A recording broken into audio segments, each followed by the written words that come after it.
2023, and I call this committee meeting to order. Just introduce the members of the committee. To my far left, we have Senator Dennis James Mendiola. To my far right is Senator Selena Babauta, and to her left is Senator Paul Manglonia. I'm the chair for this committee, Fiscal Affairs, Donald Manglonia, and with 4 members present, it constitutes a quorum to proceed with today's committee meeting. Senator Carl King Neighbors is excused today, and Senator Karina Magofnia will be joining us shortly. Assisting the committee, we have our Sergeant at Arms, Ben Terlahi, our Legislative Assistant, Devin Macaranas, Legal Counsel, Antoinette Villagomez, Fiscal Analyst, Dave Demapan, and our IT, Del Camacho. All right, and with that, can I get a motion for the adoption of today's agenda? All right, motion was made and seconded. All in favor, say aye. All opposed, say nay. Motion carries. We now move on to the next item on the agenda, which is public comments. Floor is now open.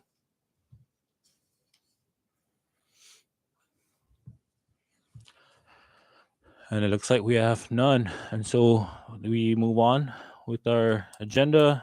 Good afternoon again, members, and to those viewing. Today we have up for our budget hearing the Department of Finance and with the Secretary of Finance, we have a representative from OMB, Ms. Jasmine Camacho. Today we are going to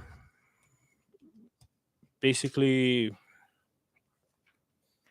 obviously address some of the Department of Finance's needs, but also mainly to investigate the financial resources, what has been proposed, where we're currently at in regards to collections, and how that would play into next fiscal year's projections, and to also just get clarification and updates on where we're at in terms of ARPA expenditures, reimbursements,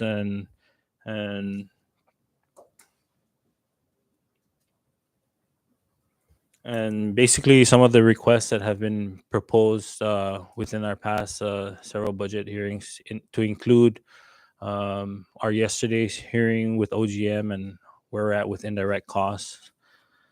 And so with that, I will hand the floor over to the secretary to provide her statement, and it looks like she has a presentation for the members. And so at this time, Secretary, you have the floor. Thank you, Chairman Manglonia. Good afternoon, honorable senators of this committee. Thank you for the opportunity for the Department of Finance and for the Office of Management and Budget to speak on behalf of the governor's FY24 proposal. We prepared a PowerPoint and a couple slides to help communicate our formulation of the forecast and of the budget. So with that said, I'll ask Jazz to move on to the next. So I'll begin with the formulation of our forecast. There are 3 highlights to the forecast. And the first is that we use the revised FY23 budget as our basis with Q1 and Q2 data. We also proposed an increase to the BGRT rate beginning in Q2 of FY24, which provides for an additional $9.1 million. And we've also proposed for the restoration of earmarks for the Solid Waste Management Fund for GHLI, which funds the health and life insurance for both retirees and active members, and for the Marianas Visitors Authority hotel occupancy tax at $4.5 million. So those are the 3 core components of our forecast assumptions. Now we move on to the revenue trend analysis that we used in our formulation.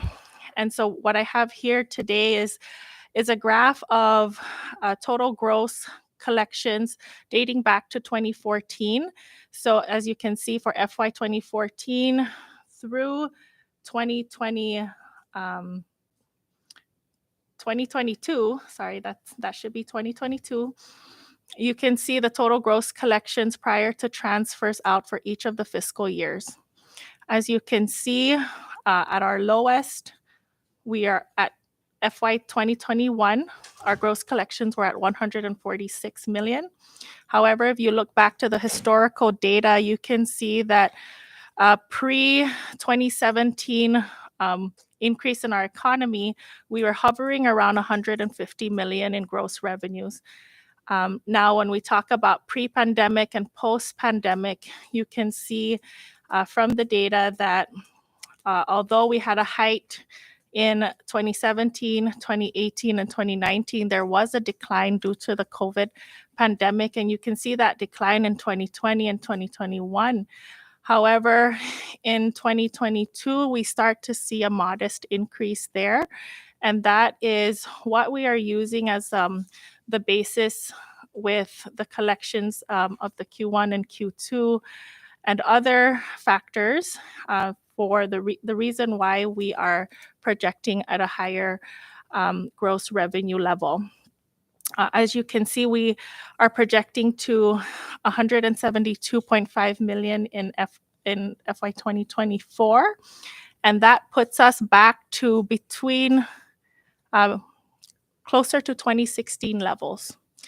This does not bring us back to the 2018 or 2019 height, but again, we are taking a more conservative approach based on our collections.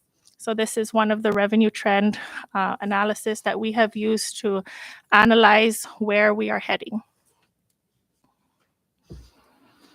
I'm also sharing some of our BGRT data that we used in our deliberations and factor in our revenue forecast.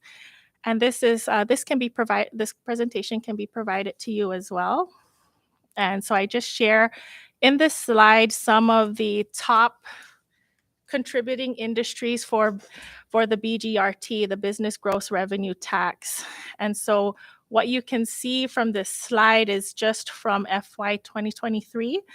And what you can see is that it's fairly stable for the activities other than retail. Again, we track this on a quarterly basis, and you can see a dip in March and April, but come May, you start to see it increase again. And so when we use a microscope, and you monitor on a month-to-month or a quarter-by-quarter, you can see these trends, but overall, you can see that on a month-to-month basis, the revenues do vary. So we are taking that into account as part of our proposal to propose an increase to the rates. Sorry, Secretary. I know it looks really small. What's on the screen. top industry? That's that retail. Orange? Retail. Okay. The rest consist of construction contractors, hotel and motel, financial institutions, other various industries, service industries, alcohol and food, wholesale, media, and medical services. So those are the top industries. And again, I can share this with you.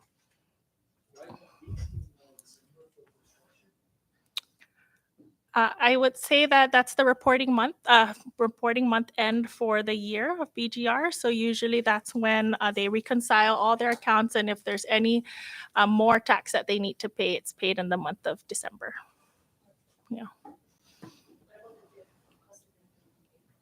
I'm not sure exactly the cause of the dip. Again, it's on a quarter-by-quarter basis. A lot of these businesses are seasonal, so you can see those changes in the data. However, you do see it goes up in May, goes up and down. And then if you look at the table, you'll see the variance in the month-to-month.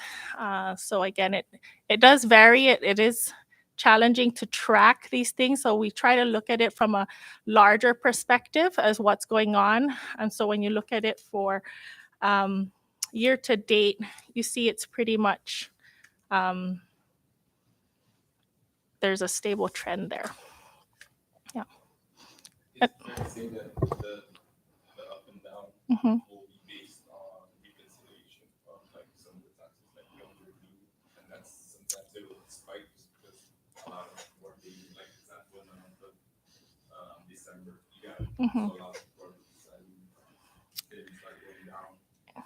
It varies, and it also varies with the type of business they're in and really the cycle of the sales for these businesses. You know, when the construction, like for example, for the construction industry, they don't pay the BGRT unless they actually get paid. Unless they can invoice for months, but when they get paid is when they report their revenue and pay the tax. So again, there's a lot of factors involved. So what we do is we just see the overall trend. Yeah. Okay. Any questions? Can I? Oh, move. Institution is one of Yeah. the industry that did in April, and so I was curious to know if you guys Mhm. what was going on with the financial institutions in that period. We haven't reached out to specific financial institutions. We just monitor just based on industry wide. So it's good. It's a good thing just for monitoring. Senator Babalta, you have something? Couple of things. One, can you email this to us? Oh yeah, for sure. Like now?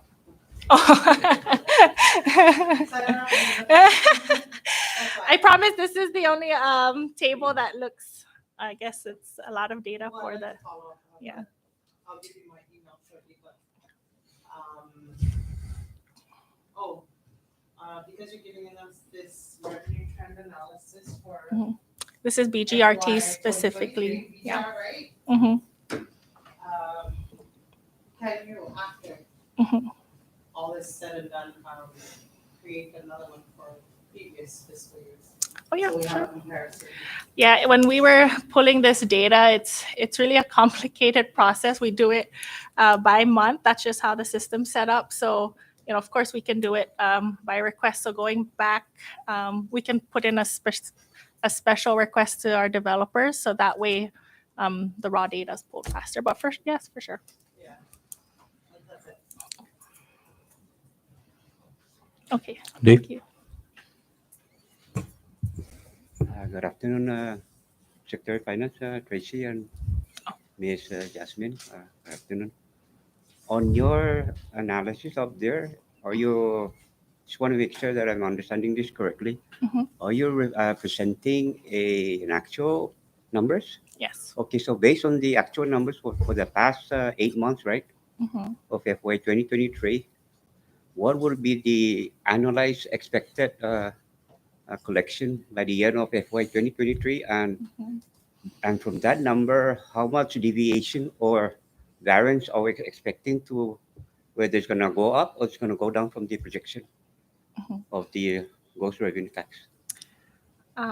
Thank you for that question. I believe when we do our quarterly reporting, that is when we compare the data to our projections. And so I know that we're currently, thank you, working on that to update for Q3. So we can provide that data. At this point, this presentation, it really just, what I wanted to show you is on a month-to-month basis and what we were using at the time of formulation of the FY24. But as we go forward, of course, this is part of our reporting in the quarterly as well. Okay. Will your Q3 report be ready by the end of the month? Oh, yes. Okay, thanks. Recognize Senator Babalta. So this is BGRT Mhm. actual numbers for the last or for this fiscal year. So despite all the federal funds that have flooded, it didn't make any shift in tax collections, or at least for this fiscal year, because a lot of the personal incomes would report last year's taxes this year, right? The April deadline and end of the year for businesses. Mhm. That did not affect this fiscal year's So trends. So this is based on actual and only for BGRT. I do hear you mention income taxes. That would be a separate chart because it's a different kind of tax that is also tracked in the quarterly reporting. So that is where we can see that data as well. But to break it down on a monthly, I think that would be a special kind of report, but that we can put together since you mentioned the month of April. The best way to see that is in the quarterly reporting Okay. because April falls into Q3. Well, there's a correlation between personal income and the power of spending to Mhm. BGRT. So that's what I'm trying to understand. So if we go back to just the overall, it's not just, oh, can we go back to the other slide? If we go back to just this here, you can see that even though there were increases in federal infusion of cash and spending because our economy came to a standstill. So that basically made up for the other activities. So our collection was really still hovering around, it was at 146 million, closer to, actually it's less than 2014 levels. But then we see it steadily increasing. So if you're asking about the impact of additional federal funds coming in and spending power, that really would have come in the form of the stimulus package for people to spend. However, that is not a factor that we have included in our revenue projections. We did not factor any stimulus for individuals to spend out in the economy. We've included other federal funds for other projects. Do you have the? Oh, sorry. You're saying that the second 2020 is 20. Yeah, sorry, 22. that's supposed Okay. to be 2022. All right. Yeah. Recognize Senator Magofnia. Oh, Senator Mendiola. Yeah.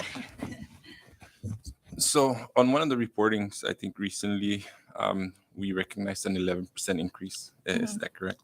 And I guess my question is, and we can see based on the numbers that there's a steady increase. Is it fair to say that we're still recognizing an increase of 11% or greater in the next quarter? So we're still preparing and finalizing our Q3. However, the 11% is an annualized increase. And so we would really make that determination at the end of the fiscal year to make that comparison. But again, looking at the revenue trend analysis, we are hoping that it continues on the trend and bring us back to at least 2016, 2017 levels. Senator Magofnia. Thank you, Chair. So there has been maybe rumors that there has been a decrease in revenues for Q3, at least 6%. Is there any truth to that? I would say at this point that it's preliminary and that we're still reviewing the reports. I've asked my staff to go back and pull additional reports just so that we can reconcile the numbers. We did have some challenges with our JDE hardware, and so I just want to check the numbers triple time before we, make an announcement. So it's possible that Yeah, it it's could be a definite- system. It's Got it. definitely possible. But again, we're still reviewing the numbers, and we'll Okay. definitely issue that out soon. Okay, thank you for that. I yield. Thank you. Please proceed, Secretary. So revenue trend. Okay, here, this is our second component of our revenue forecast, which was a proposed increase to the BGRT rate. And so as you can see here on this slide, the increase really applies to taxpayers that make above 100,000 to 250. They will see a 0.5% increase. And then those that make above 500,000 will see a 2% increase, and those that make above 750,000 will see a 1% increase. And so that's our baseline proposal to increase the BGRT rate. And because of that, we calculated approximately 9.1 million revenue projection increase from this proposal. Go to the next. And is this for construction? This is just the rate that would apply to everybody. specifically in those brackets. So I'll go to the next slide to just show you a little bit more detail. I hope, I hope you can see that. So this is just, again, this will be shared with you. This is, oh, Senator Babauta was emailed to you so you could see closer. But this was a tax analysis that was prepared by the Division of Revenue and Tax. What we did was we took the tax year 2022 filing data and we applied the rates as it is and applied the new rates that we are proposing. And this is just showing that on an annual basis, we had a tax analysis of 13.3 million. However, because the tax would if passed, would most likely be effective in tax year 2024, it would be effective in Q2 of the fiscal year. So we had to make the downward adjustment for that. So the additional provided to the budget would only be 9.1 million, not the 13. So, sure, a question. For example, 750,000 over, you would want them to pay with 500, 750, why not 6.5? You mean a higher rate? I'm just wondering why is it the same rate? Why not within 5%? Oh, for the last bracket to make it higher. Is there any reason why you would want to make it the same? Looks like they're trying to combine it into Yeah. one bracket. So Yeah. anyone over 500 Would be automatically in- gets Yeah, and 6%. this is just one version of the multiple versions that Rev and Tax did provide. And it's just a matter of changing the percentage, which would really be at the discretion of the House when you do entertain a possible increase to the rates. But this is to the proposal. Yeah. But this is just the version. There was a recommendation that construction, no distinction there?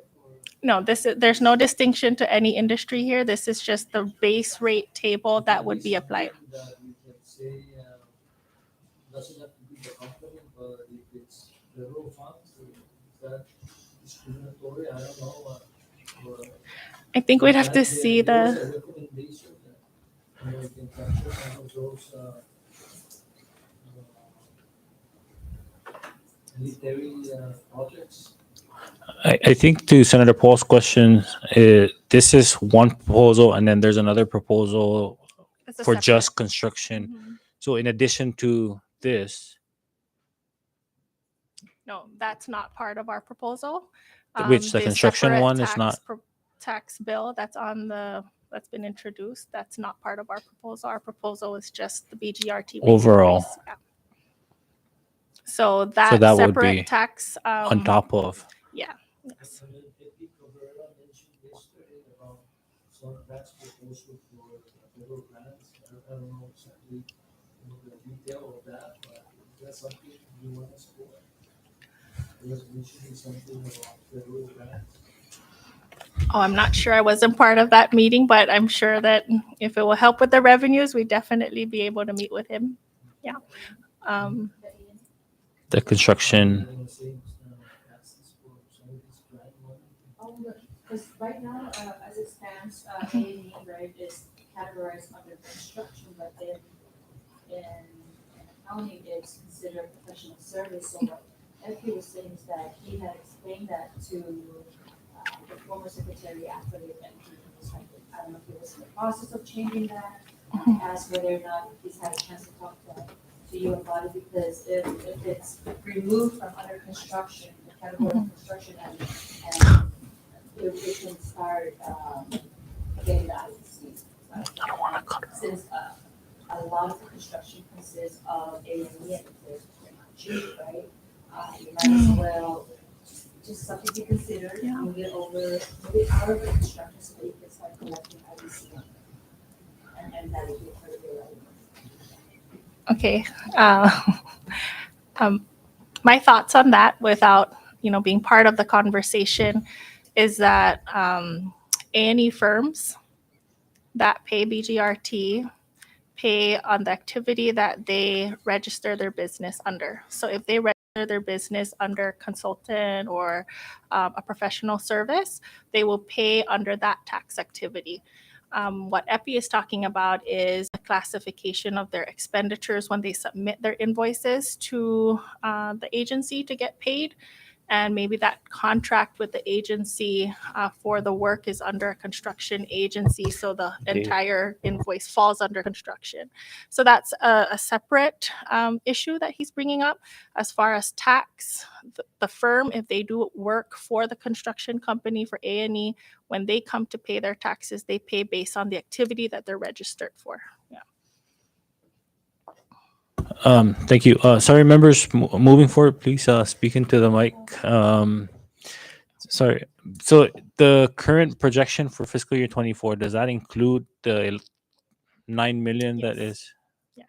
So the first component is we use the FY23 gross revenues as our base, and then with the increase in the BGRT rates and the tax analysis, that's what we add on top for our total gross. But isn't the total gross the same as what you propose in the revised budget without No. increasing any taxes? So we took both. Yeah, so we took both. We took the FY23 as our base for all the categories for our revenue collection. And then for the BGRT line specifically, we increased it by the tax analysis with the 9.1.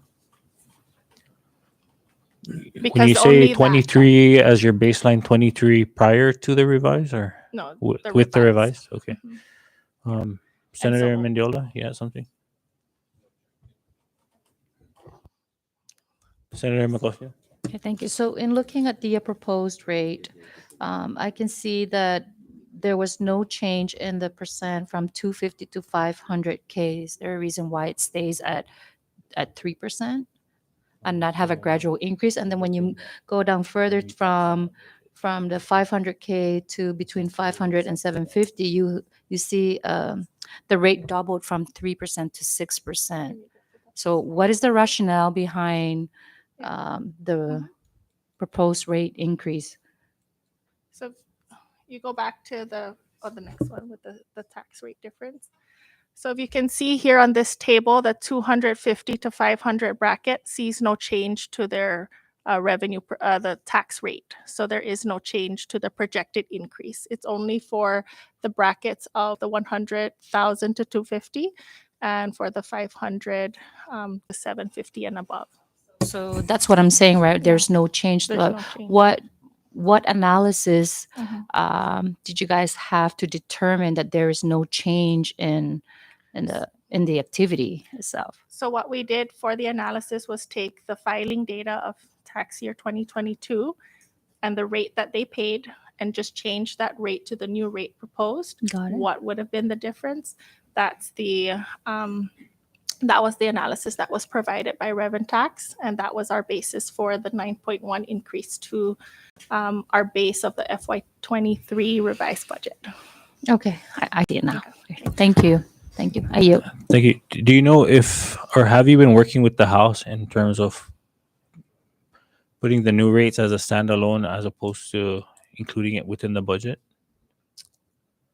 I have not yet met with them regarding that different approach.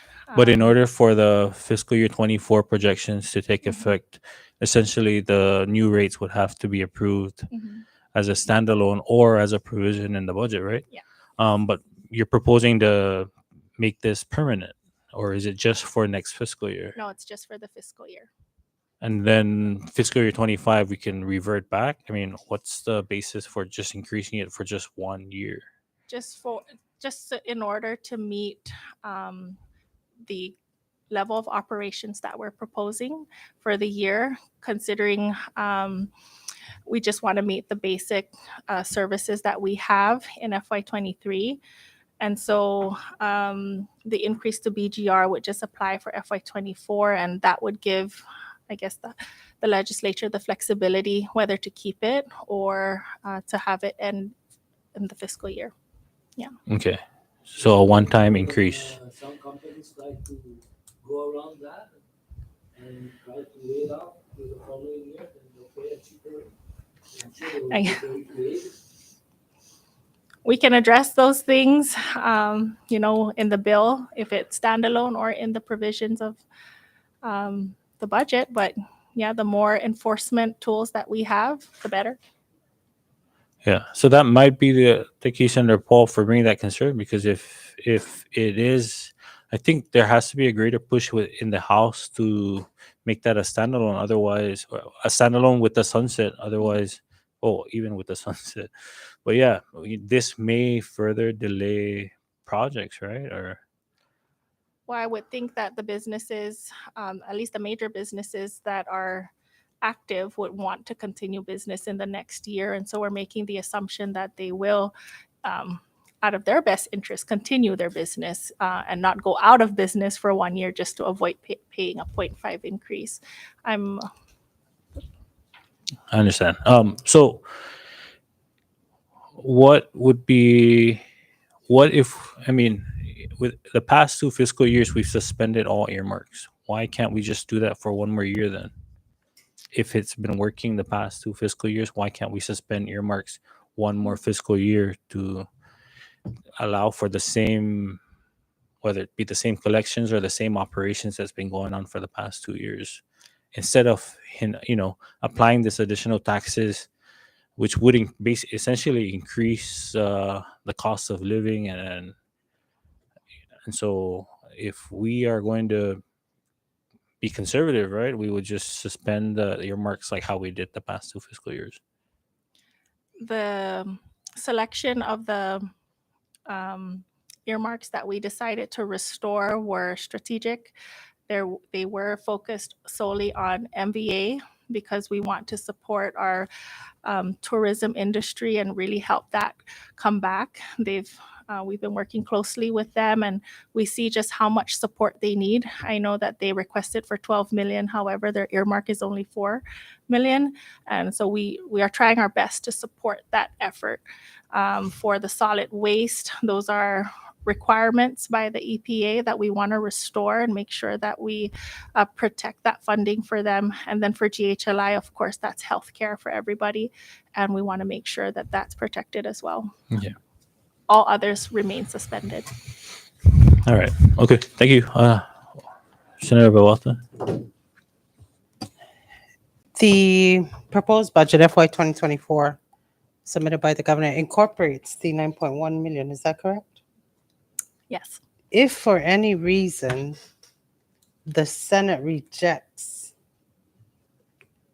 the House's version, let's say the House incorporates your suggesting to add the increase in taxes, and we reject it, we go into conference committee then. So in essence, it would not be a balanced budget because your expenses would be more than your revenues. So how do you expect us to reconcile that?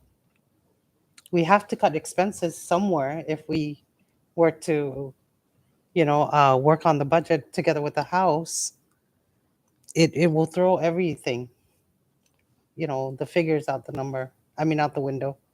So I think the best approach would be a standalone, not incorporate, because this could be a heavy contention between the House and the Senate, which would cause possibly a shutdown. I'm not saying we don't know what the House version looks like. It's premature to say that we will go into conference committee or that the government will shut down. But because of this incorporation into the proposed budget, it may be a hot contention between the House and the Senate. So that's something to consider in future budget proposals, and we'll deal with it here. But I don't know what to do now if we reject this. If the House incorporates it and we reject it, we're going to have to cut expenses as well. Just my comments.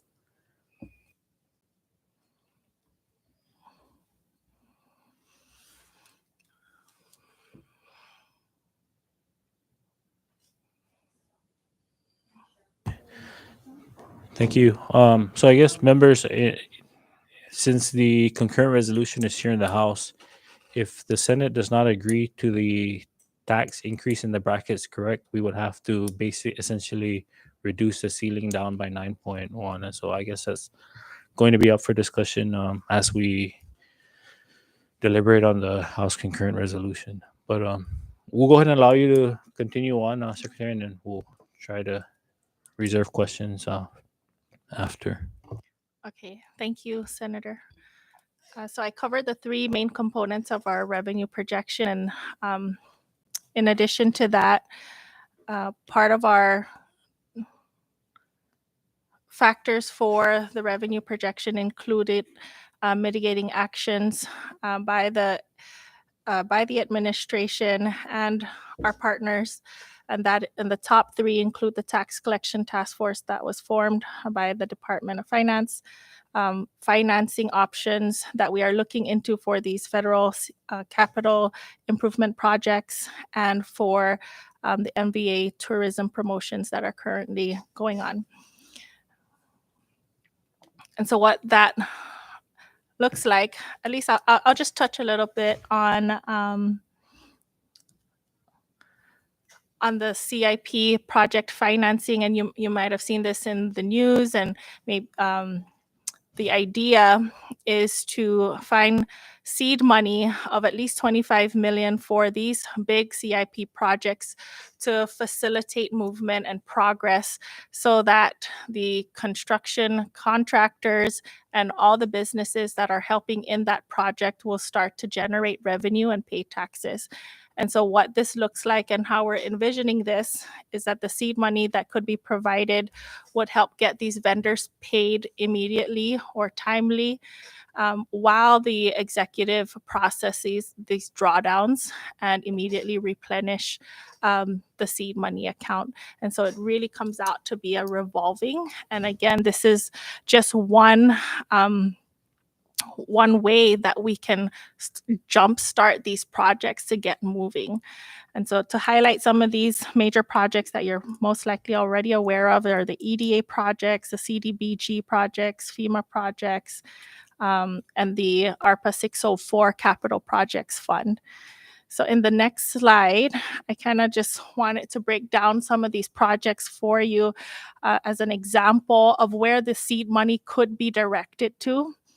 And so for the EDA, we're expecting about $108 million in federal projects. CDBG has announced $16 million, FEMA $70 million, the newly announced Broadband and Equity BEAD program at $81 million, and we also have the CPF. So we have about $289 million of active projects going on. And what these look like, for example, if we focus just on EDA, it comes out to about a little over $100 million worth of projects. And I know that NMC is making progress already. They're about to break ground. Work has already been done. The designs are ready, as well as their workforce training center. The OLEI Sports Complex is seeing progress in their design. The DOF building, Economic Resiliency Center, we are in design, moving up to 60%. We also see the Garapan Revitalization Project. So again, these are just many of the projects that are in progress and was used as other factors of why we see the BGR could increase if we facilitate these projects and get them moving and jumpstart and give them a way to progress while we manage the drawdowns of the federal funds. Next slide. The tax collection task force. Before okay. This is a brilliant idea, because I know there's a lot of companies that are not getting paid. But let me ask you, how much do we owe? For example, who knows? If we start with this revolving fund, maybe it'll be depleted in a month. How much do we owe right now, presently, for all these projects? The purpose of the that are not paid today? The purpose of, thank you, Senator. I agree. It is a great idea to jumpstart the projects. However, it's not going to be intended to replace the funding of the projects. It's intended to facilitate and expedite the payment to the contractors so they can pay based on the revenues that they actually generate. And then second, it does put it puts the work on the executive branch to ensure that we get the drawdowns in. So these are invoices that are submitted and ready to be drawn. Usually the drawdowns should take no more than 2 weeks. And so the idea for the seed funds is that within 2 weeks, this thing should be replenished quickly. Well, but my question is, how much do we owe already contractors today? Because I understand there's some that are not getting paid, right?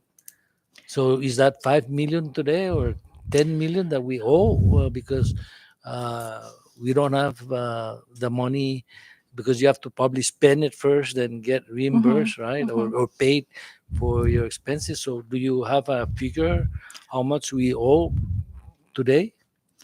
I don't have that figure with me right now for the 5 specific million, 5 projects. million, or 10 million? Or? I wouldn't be able to say because, for example, the large projects, the road projects, I know that the invoices don't get entered to be paid unless that it gets all the required signatures and sign-offs and before they can even submit for a drawdown with the grantor. So that whole process takes time while the contractor already basically submitted their invoice.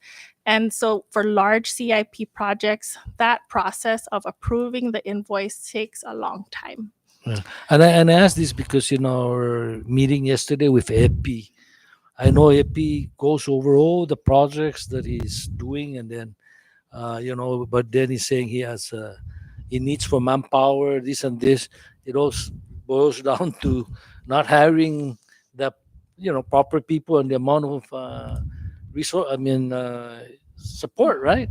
So is that what's happening that makes us want to find a revolving for 10% of the total project, right? That's like, if I think if they hire right amount of people for these projects, then there wouldn't be a delay, right, in processing their payment. So maybe in addition to the revolving fund, we need to make sure that we have enough technical people and accounting people so that they can promptly submit all the documentation, right, and not to sit back because we have the revolving fund and then only to find out that we exhaust that and now we have to increase the revolving fund. So I just want to make sure that what's happening at the grants office is not going to happen in all of these projects. I hope not, because that could be, because usually in this is not a standard project where you have mobilization, right? So construction companies get paid 10% from day one. I know this is not the case in some of these, right? But on the other hand, I think if they have more efficient processing, then the contractors or the professional services could be paid on time. I just want to point that out to, at the same time, looking at this avenue, at the same time, looking at the people to expeditiously, promptly submit all the documents so that we don't have a delay. Thank you.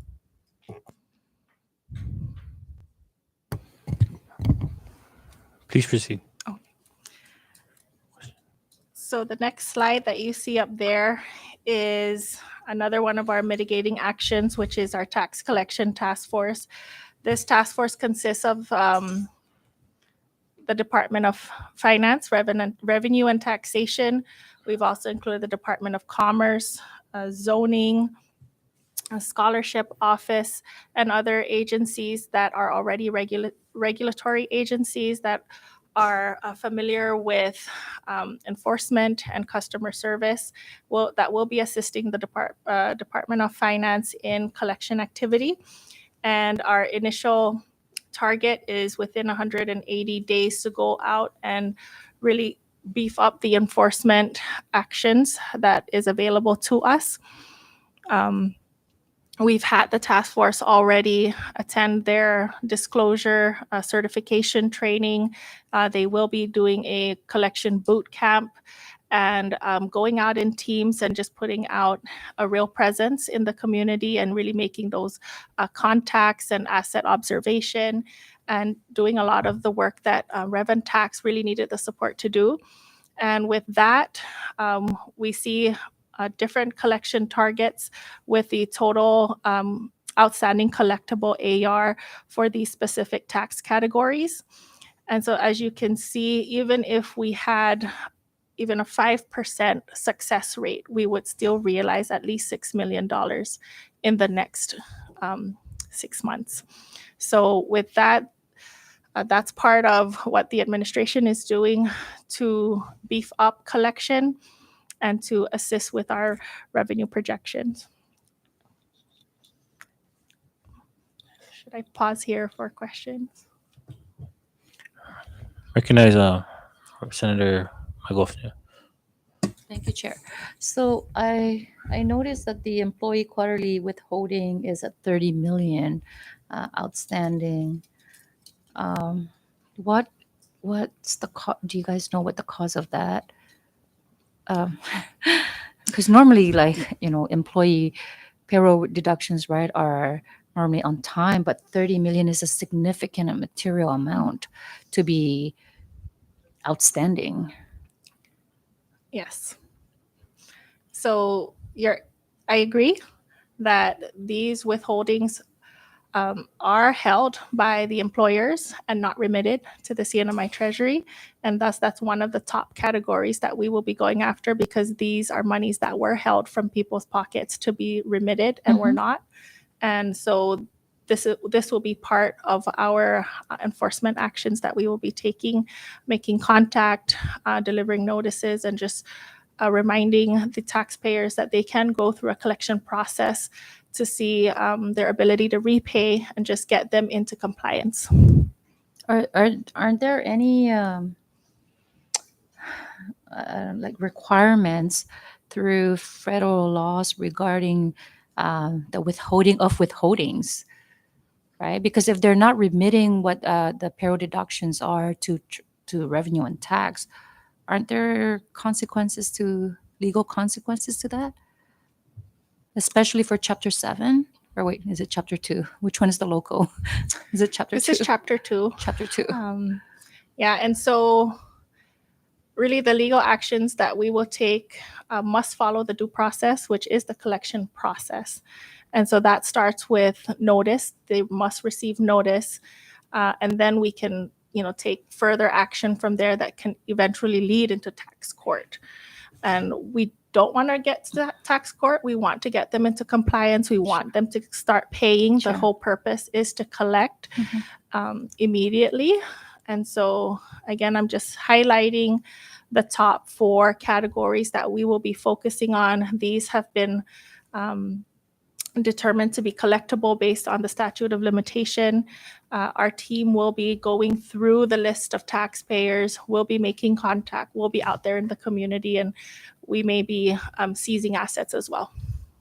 That's great news to hear. Do you know how far back this 30 million goes? This is for the past 10 years. This is all within the statute. Okay. Okay.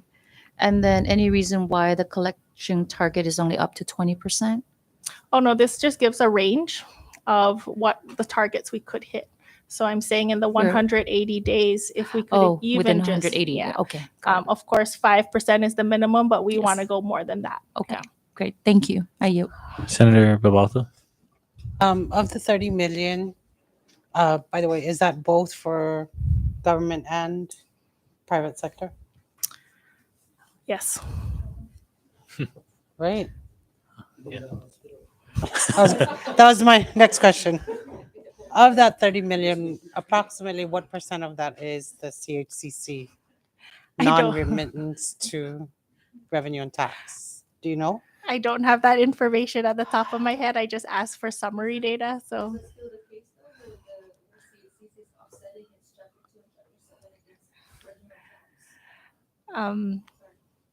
I just know that I can't disclose that, Executive session. Yeah. Thank you. Senator Babalta. Senator Magnolia. Yes. So in this present budget submission, how much did you include for your collection target? This is not included It's in not our included budget at all. projection. This is But how much do you collect normally out of this? If you don't make that extra effort, do you still collect every year? You put people there last year and the year before, or So the Division of Revenue and Tax only has 5 collection officers. And so the steady stream of collections that come in for our normal collection in the budget, this is a much more significant amount. And so, so you're gonna have 8 now, 8 instead of 4. now we're going to have 20 people Oh, 20 assigned now. to You're the gonna task hire force. 20. Yeah. Is that in your budget proposal to hire 20? No, this is a partnership in the executive branch with the other agencies that I mentioned Oh, Yeah. to use them. to detail their staff over. Yeah. Okay, and so therefore you're looking at a 20% maybe, right? If you I'm hoping higher than make 20. but let me ask you, is there any lien law that we need to look at so that those people that are not paying, we attach their assets? That's part of the collection actions that we normally take. That even after the first notice, a lien can be filed against the taxpayer, and liens are public information. So we will be revisiting all those that have filed liens against them and filing new ones as well. So anyone that is requiring a title report for any reason will see a CNMI tax lien on their record. But we've never done any of that sort in the past, right? No, liens are part of the collection process. Have you? Are we doing it now? Yes. And so why is it that we never hear anyone buying properties? So that, I mean, we never come to that point where people actually go in and buy property to pay off somebody's tax. I never hear about that. Has that ever occurred where a third party come in and buy property now for lien property? As far as levying and seizing assets, I haven't seen that, Mhm. but I have experienced where taxpayers are trying to take out a loan at the bank or from a mortgage or for some other reason is trying to get financing, and they see the lien on there, they immediately come in, get into compliance so that the lien can be removed. And Okay, that's do you have part- lawyers from the Attorney General working with you now? we have one AG assigned to us, yes. But is that a full-time lawyer, attorney? Yes. Full-time? Mhm. Just for revenue and tax? Yes. Is that enough? Not enough, but we'll take what we can take. I'm just wondering yeah. to increase your enforcement. AAG Rollins is our attorney. And this is my last question. Why is it that IPI is selling off their assets, and we know they owe business gross taxes to you, and I never hear finance taking over items there so that we can resell them? Why isn't the Attorney General? They're pretty much finishing up all their assets, and they owe us what, almost 10 million, right? I'm sorry, I can't disclose Okay, well, tax almost information. 10 million, but we're not claiming. Is that a strategy, or is that their decision, or are we failing in that regards? Again, Senator, respectfully, I can't say any details about Oh, the so but have they collection. taken action, or is that something that is on the table they're looking at? That the legal counsel or the Oh, for all taxpayers, all not taxpayers. just a single one. Thank Yeah. you. Hi. Ms. Secretary, I just want to ask you this question about your slides up there with respect to the accounts receivable. What period are we reporting these receivables in the books? Are you reporting it as of January 31st, 2023? What period are we At the end of talking about? each fiscal year. At the end of each fiscal year. Yeah, but Yeah. because those numbers are cumulative numbers. Yes. So I want to know what kind of period are we talking about? Because are there, how old are these receivables? Last 10 years. Last 10 years. Mhm, So apparently, in the governmental accounting, mhm, it's not going to be reported under the general fund, base fund. It's going to be reported under the government-wide financial statement under the net assets, right? mhm, So if we go into the statement of net assets, which is the latest report that was audited was for FY 2020, mhm. would we be able to see this number, $121.4 million, as you're showing up there, as collectible? Oh, I hope by that time that number goes down. No, no, no. I'm asking you because Mhm. we're trying when we're putting numbers like this coming out of the statement of net assets, it should have a cutoff period. What I'm saying is that the latest audit that we have today for the Sinai government on the single audit is FY 2020, Mhm. and it would be reported on the statement of net assets for this receivable. So I'm saying Mhm. is if these receivables are collectible 100% as you're saying up there, and they're that old,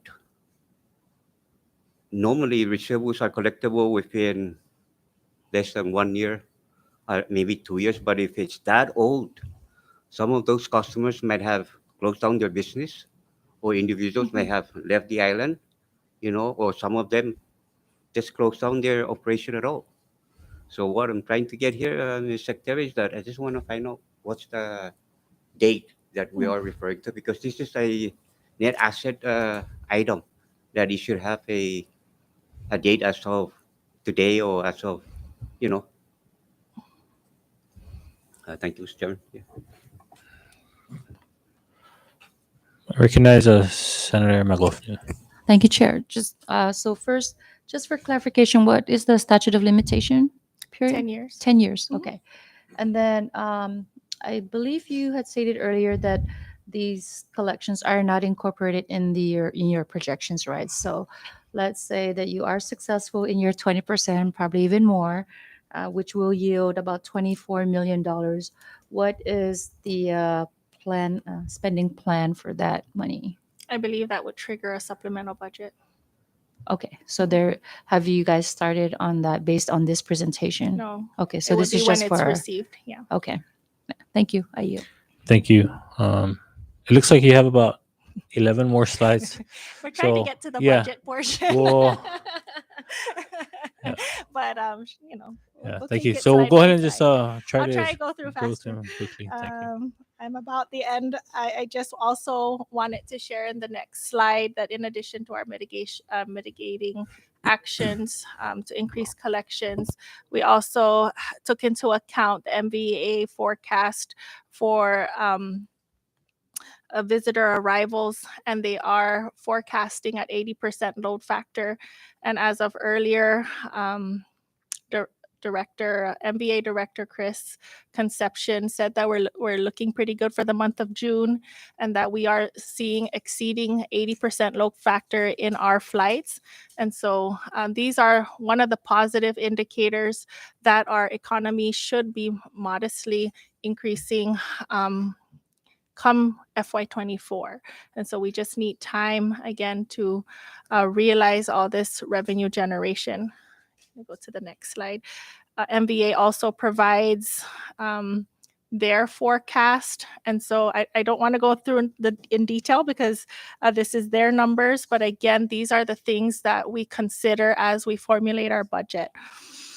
So with that said, I'll pass it over to OMB to go over the other components of our budget proposal.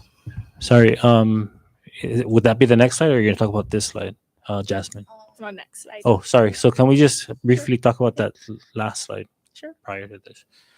So you said, I mean, there's a Japan market, but from our understanding, the contract with United ends in August. Is there a discussion as to how? I believe MVA is working with them, and maybe they're going to increase flights. And so I see that they are projecting out to October to December. So I'm hopeful that there will be a continued flight service, and then also with the Korea market in the current fiscal Do you year. know if there's going to be another subsidy after the August deadline? I know that it's in discussion. Do you know I if mean, the administration is going to contribute to that subsidy? I think that there's a lot of discussions around that with MVA and the kind of support that they need for the Japan market. So as far as I know, there's nothing concrete yet. It's all just discussion on whether that's something that we want to continue. All right. Thank you. Thank you.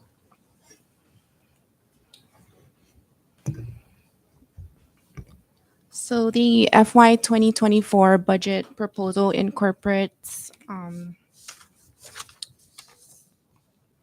the judicial branch at 100%, the legislative branch at 100%, 72-hour work schedule and sworn law enforcement officers 100% funded for the executive branch and the municipalities.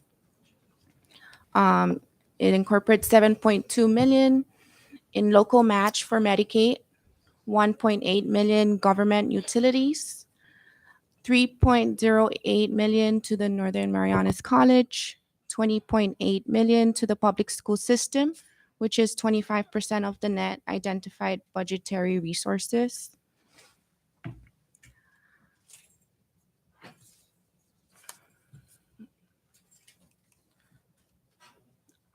It also incorporates other essential operation, or does not include other essential operations like fuel and all the other all others expenses. That's zero funded. And to support that, we're requesting flexibility for the special revenue funds. And they can also, departments and agencies can utilize their federal fund.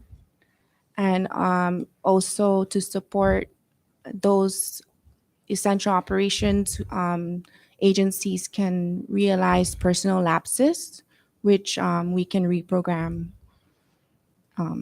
when realized. Sorry, Senator Paul, you had something? Yeah, I don't see the retirement fund. Are we okay with the minimum annual payment? Is that part of the budget? Yes, it's part of the revenue forecast as part of our debt service. Okay, So so, it's already that's taking care of the automatically minimum included, annual yes. payment Yes. The 75%. and the 25%, right? They all factored in. Into the debt service? No, that's only the 75% for the But- minimum annual payment. That's already in there. I just want to clarify. What about the referral, medical referral? Is that on there?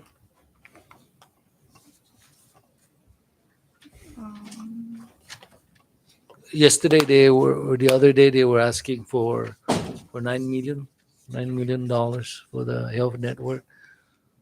Or would that be as we move forward, we keep transferring funding to them, or can we just from the beginning identify?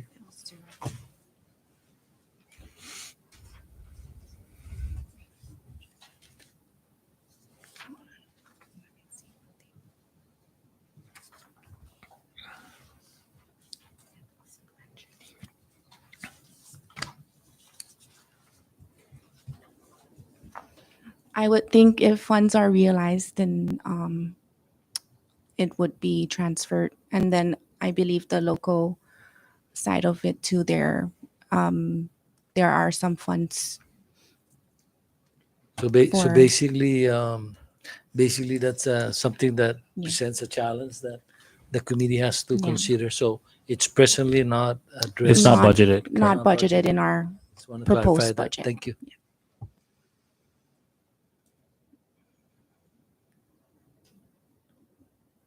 With the reinstatement of earmark group health Sorry, insurance. we're just gonna try to get it back up. Oh, okay. Yeah. Senator McLaughlin. So since there's no funding budgeted for HNP, right? The match.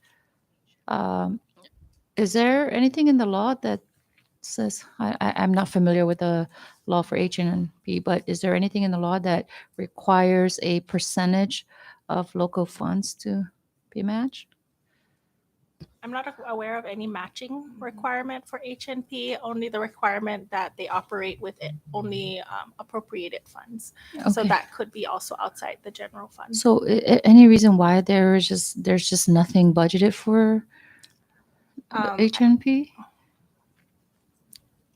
I believe if the account should remain open, if it should remain open, then if the governors provided flexibility to reprogram into the account, Right. then we could assist that way.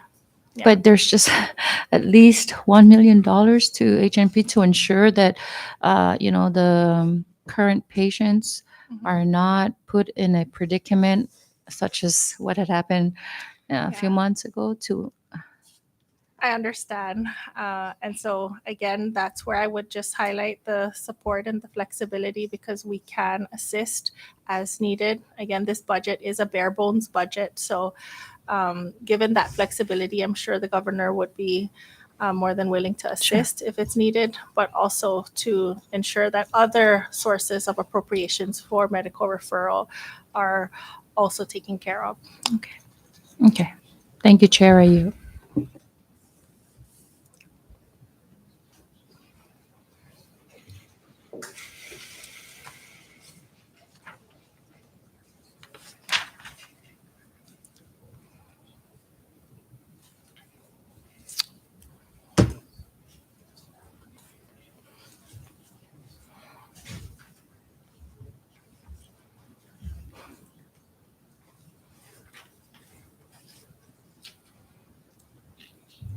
Chair, while we're waiting, going back to that MBA, custom is under your office, right? So I'm just wondering because to increase tourism, we need to also look at some of, I guess, how we run our airports. And right now, I was talking to Star Marianas because I'm trying to get them to add additional flights, for example, Guam, Rhoda. And the reason why they're not adding more flights, like on weekends, is because um, if the airline comes on weekends or even comes after 4:30, they get charged overtime. And I'm not saying not to pay our officers overtime, but to have a flat rate, right? Just incorporate it all in your monthly expenses and get one rate so that even if the airline comes on Saturday or Sunday, they don't really feel the difference, right? I mean, whether you come on Saturday or Sunday or Monday after 4:30, just one rate, because they actually want to open more flights on weekends, but they just have these high charges that they just say, man, as well just go on weekdays, and they don't want to add additional charges. So I'm just saying, can you look at your maybe even stagger the employees, right? So some employees off on Monday and work on Saturday, another Sunday work and off on Tuesday, like that, so that but we still pay them overtime if they work more than 40 hours, but so that the airline actually would not matter whether they fly on weekends. I'm just saying that because they say that if that happens, then they want to do weekends also. Okay, Thank you.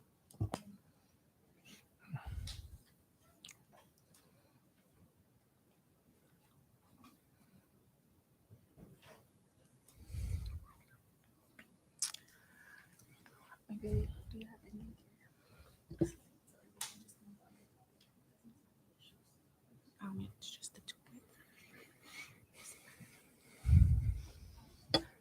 Chairman, I think we've reached maybe the last slide that of importance, so we don't have to wait on the. Yeah. I guess we can just go ahead and put it on one screen while we finish up. Or looks like now. Okay. All right. Looks like we got it down. But go ahead. Please proceed, Ms. Jasmine.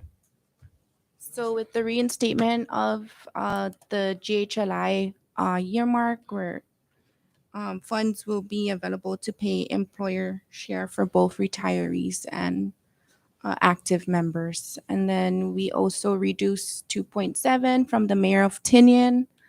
And there is a slide showing how much the municipality received in ARPA funds.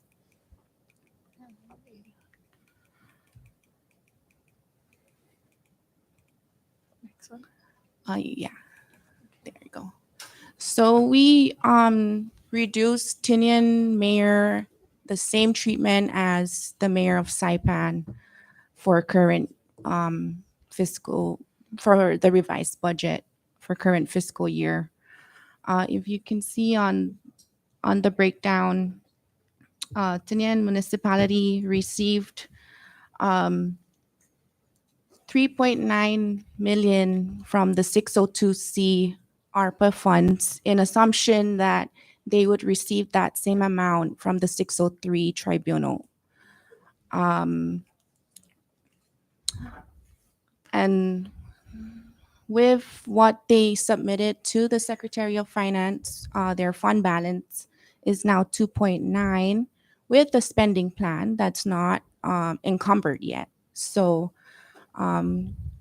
we request to the Tinian municipality if they could amend their spending plan to prioritize their personnel that's not budgeted in the general fund.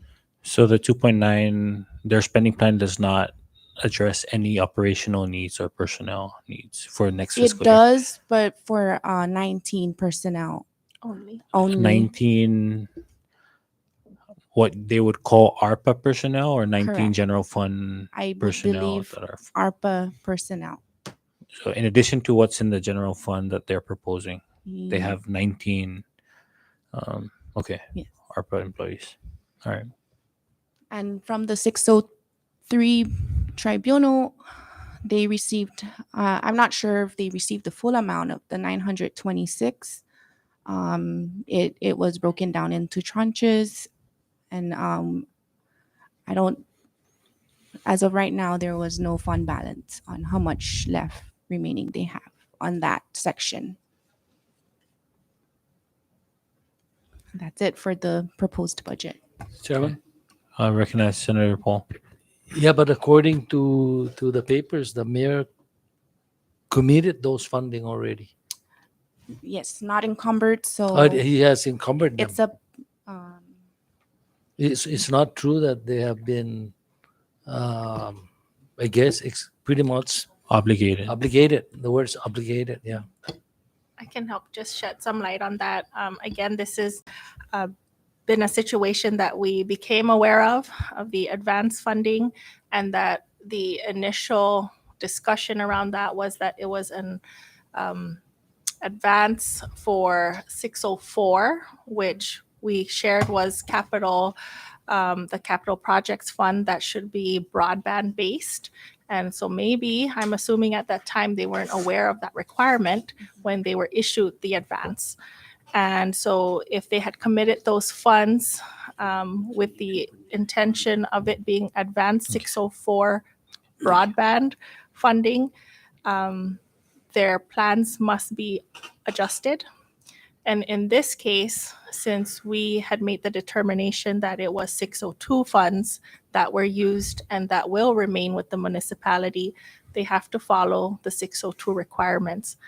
And so we have suggested to the mayor and advised him that he should revise his spending plan to be aligned with 602 requirements, which we recommend would go to Section C, government operations, which would entail personnel and operation costs.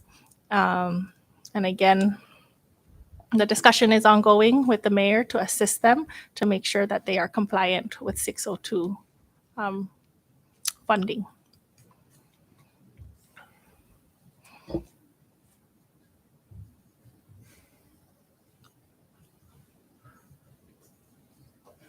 Senator Paul?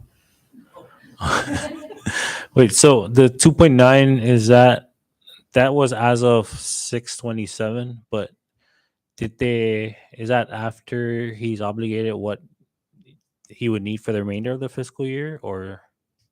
This was a submission by the mayor's office.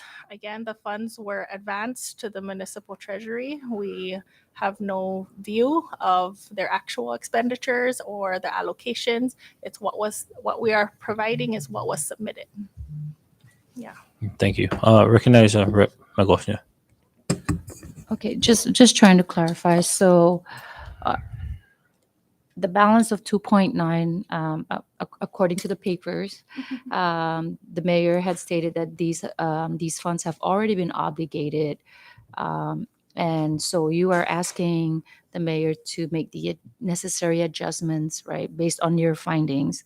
But what if these obligations have already been, like they have executed contracts that they, have obligated the funds to, like, and from what I understand, a lot of these obligated funds were for CIP projects. So, like, how do you expect the municipality to make the adjustments if these funds have already been obligated through executed contracts? I can only say what we have been doing in the executive, which is to issue a stop work order to the contractor as we make the determination of what the next step would be. I believe the standard terms and conditions of the contract is that if the government finds that funding is insufficient, which they would make that determination based on what they thought was available for funding, that the government can cancel the contract. And that's what we've been doing on our side. And so we know that the remedies are available.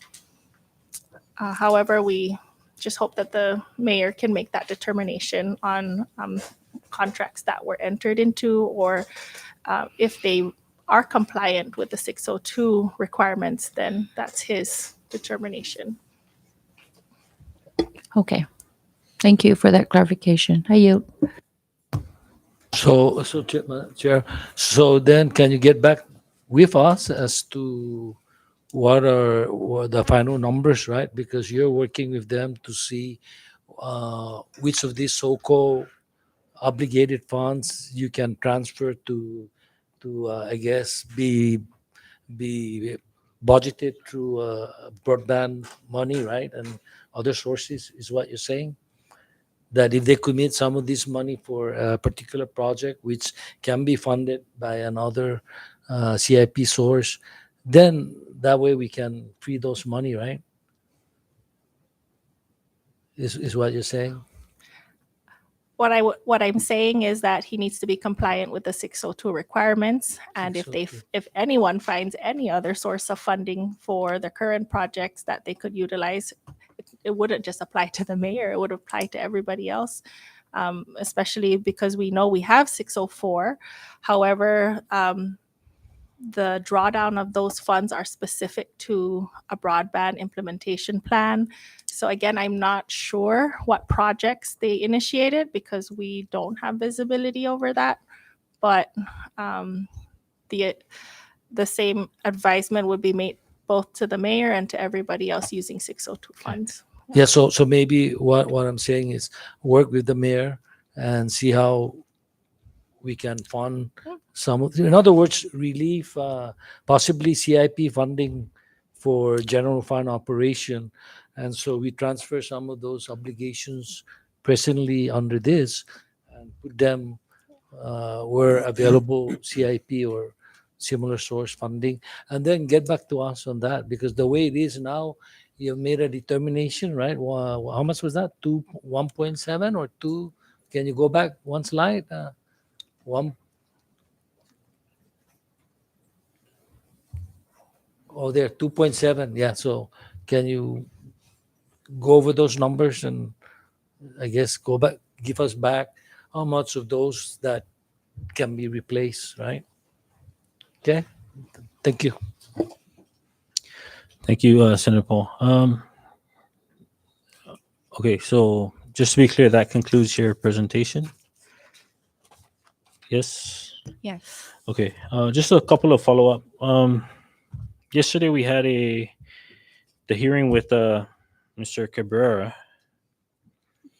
He mentioned that there's an OIA grant for the ARPA audit. That's under your office. That will be under your office. Yes, I agree. We received a TAP award from the Office of Insular Affairs. It is not specifically for our ARPA audit. It was for the assistance towards our completion of our single audit So it's for single- FY21 and 22. However, because ARPA was spent during those years, it will be covered. So Okay. yes. So yeah, no work has been started yet in regards to auditing ARPA funds. Sorry. ARPA funds. Yes, since it's specifically. part of the audit, I guess. For FY21 and 22, we are starting the work for the single audit. It would capture ARPA funds as well. But as far as a specific ARPA audit, no. Okay. I know in May, your office, particularly Rev Tax, sent out notices to boost recipients. Have I guess, what is the update as far as recoupment of funds if these recipients are not utilizing the awards towards their business plan? The boost compliance has been carried out by my office, the Office of the Secretary, and we did issue compliance notices to every business that received an award. And I'm happy to report that we did recover over $1 million in boost funds, both from the Bank of Saipan and from boost awardees. And the work continues for the requirements to be met. We have reviewed some files that will be forwarded to the Office of the Public Auditor for further investigation, and other files to be referred to the AG's office. Okay, that's good to hear. Another thing that wasn't included in your presentation, and I think it's something that is going to be a bigger problem, but whether you have the solution now, the payment that is owed to Bank of Guam, is that's due next year or 2025? What are the plans to address that when it comes due? As far as immediately, I believe we are in discussions with the Bank of Guam regarding that account. And so it's going to take some action for that. Our initial thought is, of course, to request a refinancing of that bridge loan. But we are looking into other financing options with CEDA that may take care of that. And so, again, it's all timing requirements that we're working on, including the completion of our audit, which is required to go to market.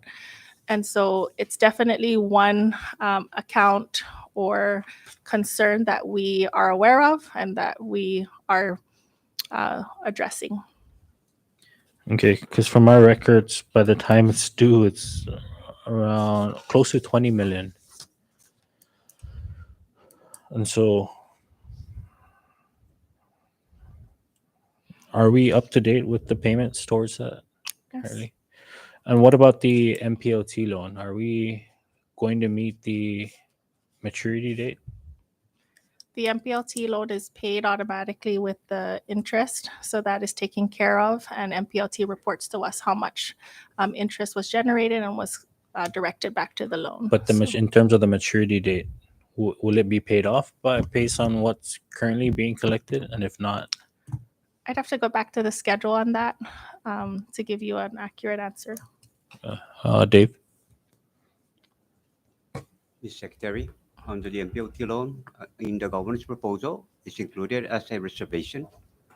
And our understanding that the MPLT loan should not be, the interest that is going to be remitted to the government, right? It's not supposed to be remitted because it's under payment at this time. So what do you think about that government's proposal? Well, we still have to book the payment. And so just because they're not remitting it to us, we'd still have to book it as a payment of a liability. So that's why it's reflected there.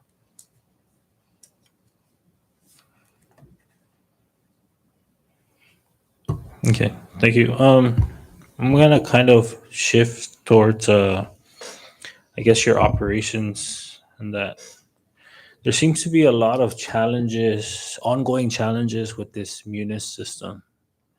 And I know it was a big investment. I think we're at 20 million was invested into this program, but it seems like up until now we can't get real-time updates as to balances, and every time we request for reports from your office, we get the your balance that's showing on Munis, but because there's some carryovers from JD Edwards that you have to reconcile. I mean, how close are you to migrating all JD Edwards balance into Munis so that we can have a more accurate accounting of account balances? Or would it be the wiser approach to just scrap Munis and just go back to a system that was working well? And so is that something that you can shed light on? Of course. Yes, we are continuing to be challenged with Munis, and you did highlight everything that I've mentioned before as our challenge in providing reports. And when we launched with Munis, we did not have carryover balances. And so how are we addressing that today is that before we release information, we have to make sure that we have to do two things. We have to verify the ending balance in JDE and then all the other activity that happened in Munis up to date to make sure that everything is aligned. And I have 2 staff that work on those requests. And so we work on them on a case, request by request basis for every single revolving fund. So it has been a major challenge for our office in terms of time and effort and prioritization of resources. However, I am looking forward to the additional funding that we got from OIA, because that is exactly what the funding was intended for, is to help us catch up with the work that needed to be done but wasn't done in the implementation of our system. And so we've already started reaching out to several accounting firms that are willing to assist with the different accounting tasks that we needed to complete, not just for the single audit, but also to have good, accurate numbers in the system. And since we've met with a couple of them, well-known, established firms, it's really a ray of hope for our office, because with their expertise and their knowledge of accounting processes, I'm sure that we can get some significant progress in the next couple months. And so we're really looking forward to that. As far as Munis and comparing it to what we had before, I understand the sentiment that we were comfortable with the old system, and I wish we could still have it to this day, but there is no going back. That system is dying. The last hardware failure that we had, there was one person on eBay that could provide the replacement part that could turn it back on. And so that thing will go away. And so unfortunately, as much as we want to go back to our place of comfort, we have to go through and really build Munis to what it could be, what the potential is. And now that we're having some federal assistance and they've identified key things that we need to do and provided that support, and now that we're getting some private sector assistance, I'm very optimistic that we will start getting a fully functioning system in the next couple months. That's our target. So it's a work in progress. Thank you. Dave, you have a follow-up to that? Mr. Secretary, I just want to understand in your accounting for the ARPA funds, do you account it on another fund, or do you account all the transactions of the ARPA into the general fund? And if you are counting them into the general fund, then we know what's the balance of the ARPA account cash as of today. Is that possible to state, Madam Secretary? Thank you. Thanks, Mr. Demapan. You had 2 questions there. The first question was the accounting of the funds, and the proper accounting should always be in the ARPA fund. And that is the work that we continue to do, is ARPA cash being used to pay for invoices that were in other funds. And so the proper thing to do is to transfer those expenses into the ARPA fund. So when you run a report, you can see all the expenses versus it being all over the place. So as far as normal procedure, the ARPA fund should be where all ARPA expenses go to. It is not the standard to use the general fund. It was the exception that was made the standard.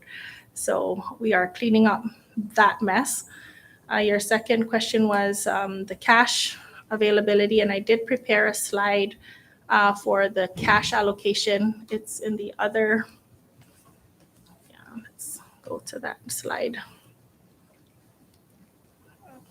I'm sure, next one. So this slide is a snapshot in time as of May 31st of what I prepare for the governor on a week-by-week basis as far as the cash balance. And so our last updated balance was 24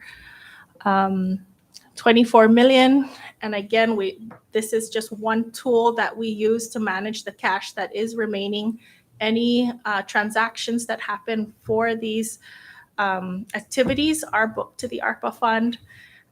Again, the remaining ARPA cash is really buying us time to collect taxes to help our economy recover. However, it will not last long.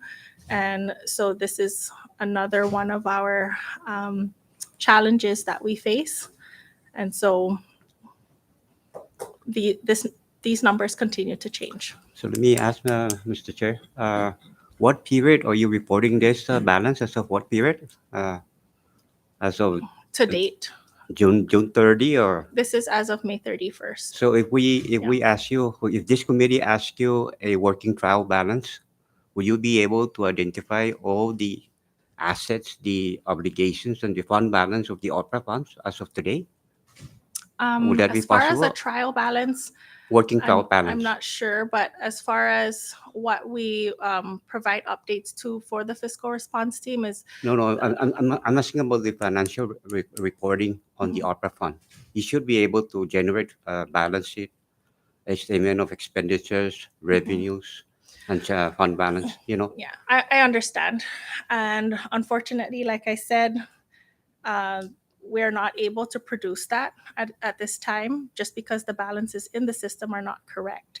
And so the work of the fiscal response team is to do it manually, making all the side adjustments based on all the information that we have available, information that was tracked on Excel spreadsheets, on coming from different locations, and then putting that together in the best report possible.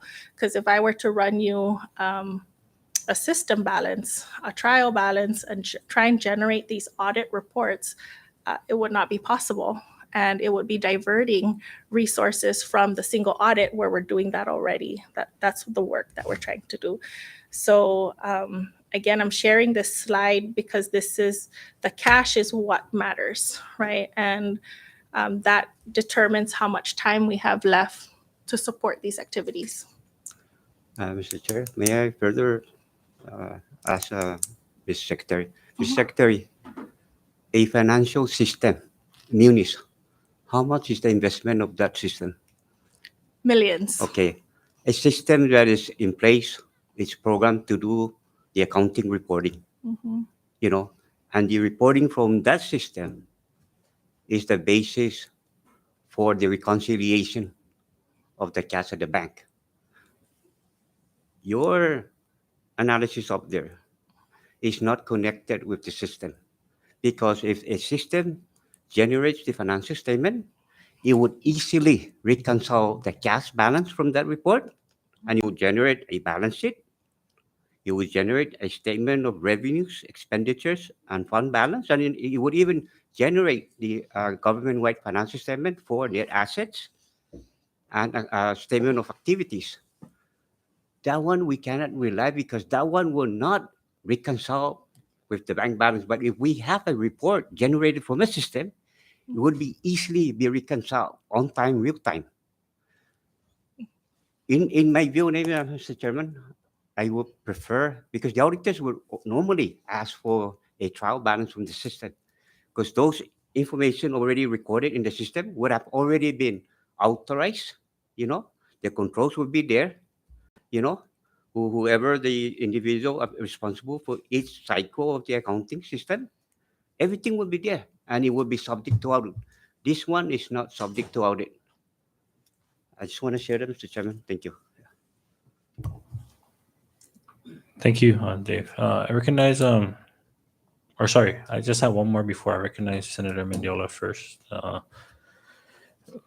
Yesterday we identified some employees that are brought back to 80 hours because of the shift of the 10% being funded through federal grants. And in understanding that I think nearly all departments have federal grants. Has there been discussions? And well, according to EPI, there has been discussions, but is there a harder push for the departments to convert some of their employees to be partially funded through federal grants, so that we can bring them back to the 80 hours? Yes, that was the instruction by the governor to all departments and agencies, was to use federal funds as much as possible. And I think since the implementation of the austerity, it has pushed even further for departments to move on that. So we have been seeing a lot of people that have been changing the cost share on their personnel. But again, we are limited to the requirements of each grant and what it is able to support, and also the time that it will require from the staff to do activity for that grant. They still have to service that grant if they're using it as a cost share. So they must be in compliance with the grant. I understand. According to our calculations, all is needed for the additional 8 hours or 10% is close to 4 million. And with all these millions in these different departments, is there someone that's holding accountable these agencies to make that request to their grantor to allow for some of the employees to be funded at that 10%? Because initially, I'm assuming that all these grants were submitted prior to even considering to place some of these under personnel costs. And so has there been have these requests been going out to the grantors to see if they can cover part of these personnel costs? I can tell you that I've seen a lot come through our office for these changes, also informing us because we do our due diligence in the review of reprogramming requests to personnel. And every time a federal program does that, they have to provide the grantor's approval. And so we are seeing a lot of those allotment changes. However, not everybody has that capability, and not every grant can take on all the employees because it would jeopardize the purpose of the grant. So I am seeing a lot of activity there. As far as accountability, I know that we do report to the governor on a monthly any progress that has been made in the cost containment measures. Yeah. Okay. Is there any way that we can be kept abreast of all these transition of employees into the full-time work schedule? That way, that 3.9 million that is currently needed gets reduced, and that we can try to identify funding to bring back our employees to the 80 hours. That way, if it's like a running balance, that we can see that it's going down because grants are approving these 10% personnel costs, and it'll be easier for the legislature to try to identify the funding to cover the other employees that are not covered by these grants. All right. Dave, follow up. Madam Secretary, on this same topic, I just want to add something here. How many employees are affected with this 10% in volume, I think volume 2, no, of the governor's proposal? How many employees are affected with that 10% federal share? Do you know?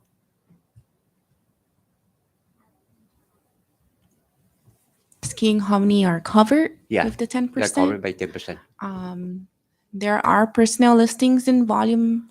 I don't have a number on top of my head, but there are listings on volume 2 that have the 10% Okay, so matching. let me give you an example. If, say, for example, an employee works for the office of OPD, and in the governor's proposal, is going to be under austerity and 90% of 72 hours.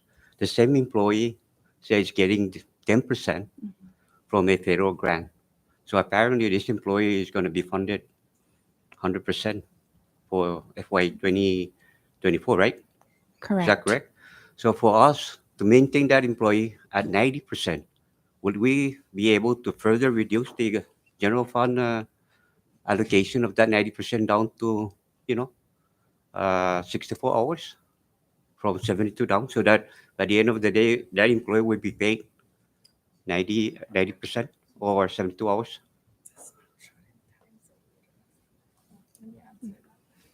If I could just answer that, the governor's proposal was prepared a couple months ago. So at that time, that's the information that we had to submit. And again, agencies are continuing to request from grantors, whether they don't approve this month or they approve it, or they only give you a couple months, we'll take it, right? Whatever cost share that we can do. So as far as those being available, yes, but at this time we wouldn't know exactly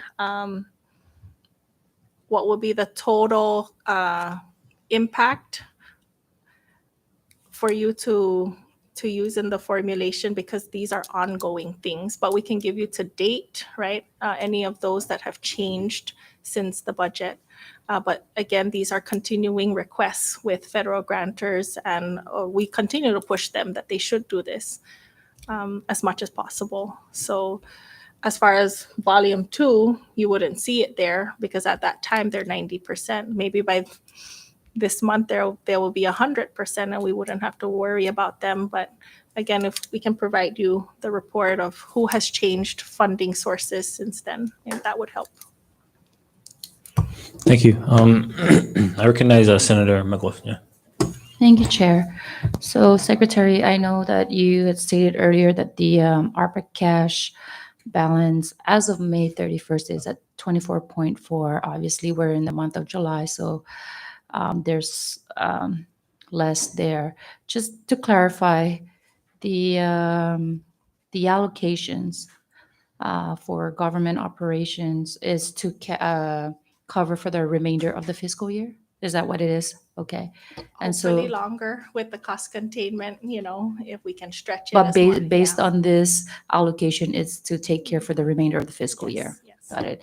And so the 5 million allocated for utilities is sufficient and enough to ensure that there will be no disconnection notices going on. Yeah, so just to touch on utilities, we allocated 5 million, and according to CUC of what they sent me as of May 31st, 4.2 was the outstanding.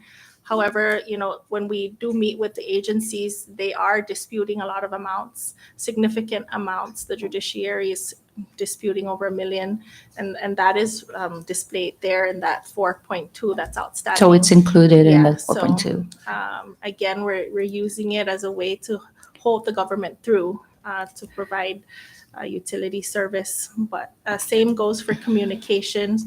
That's the total outstanding to date. However, a lot of changes are being done as we push agencies to reconcile their accounts, make sure that everything you're being billed for is correct. And so we're hoping. The outstanding balances are as of May 31st as well. So this is really just to cover these costs until May. What about for June, July, August, September?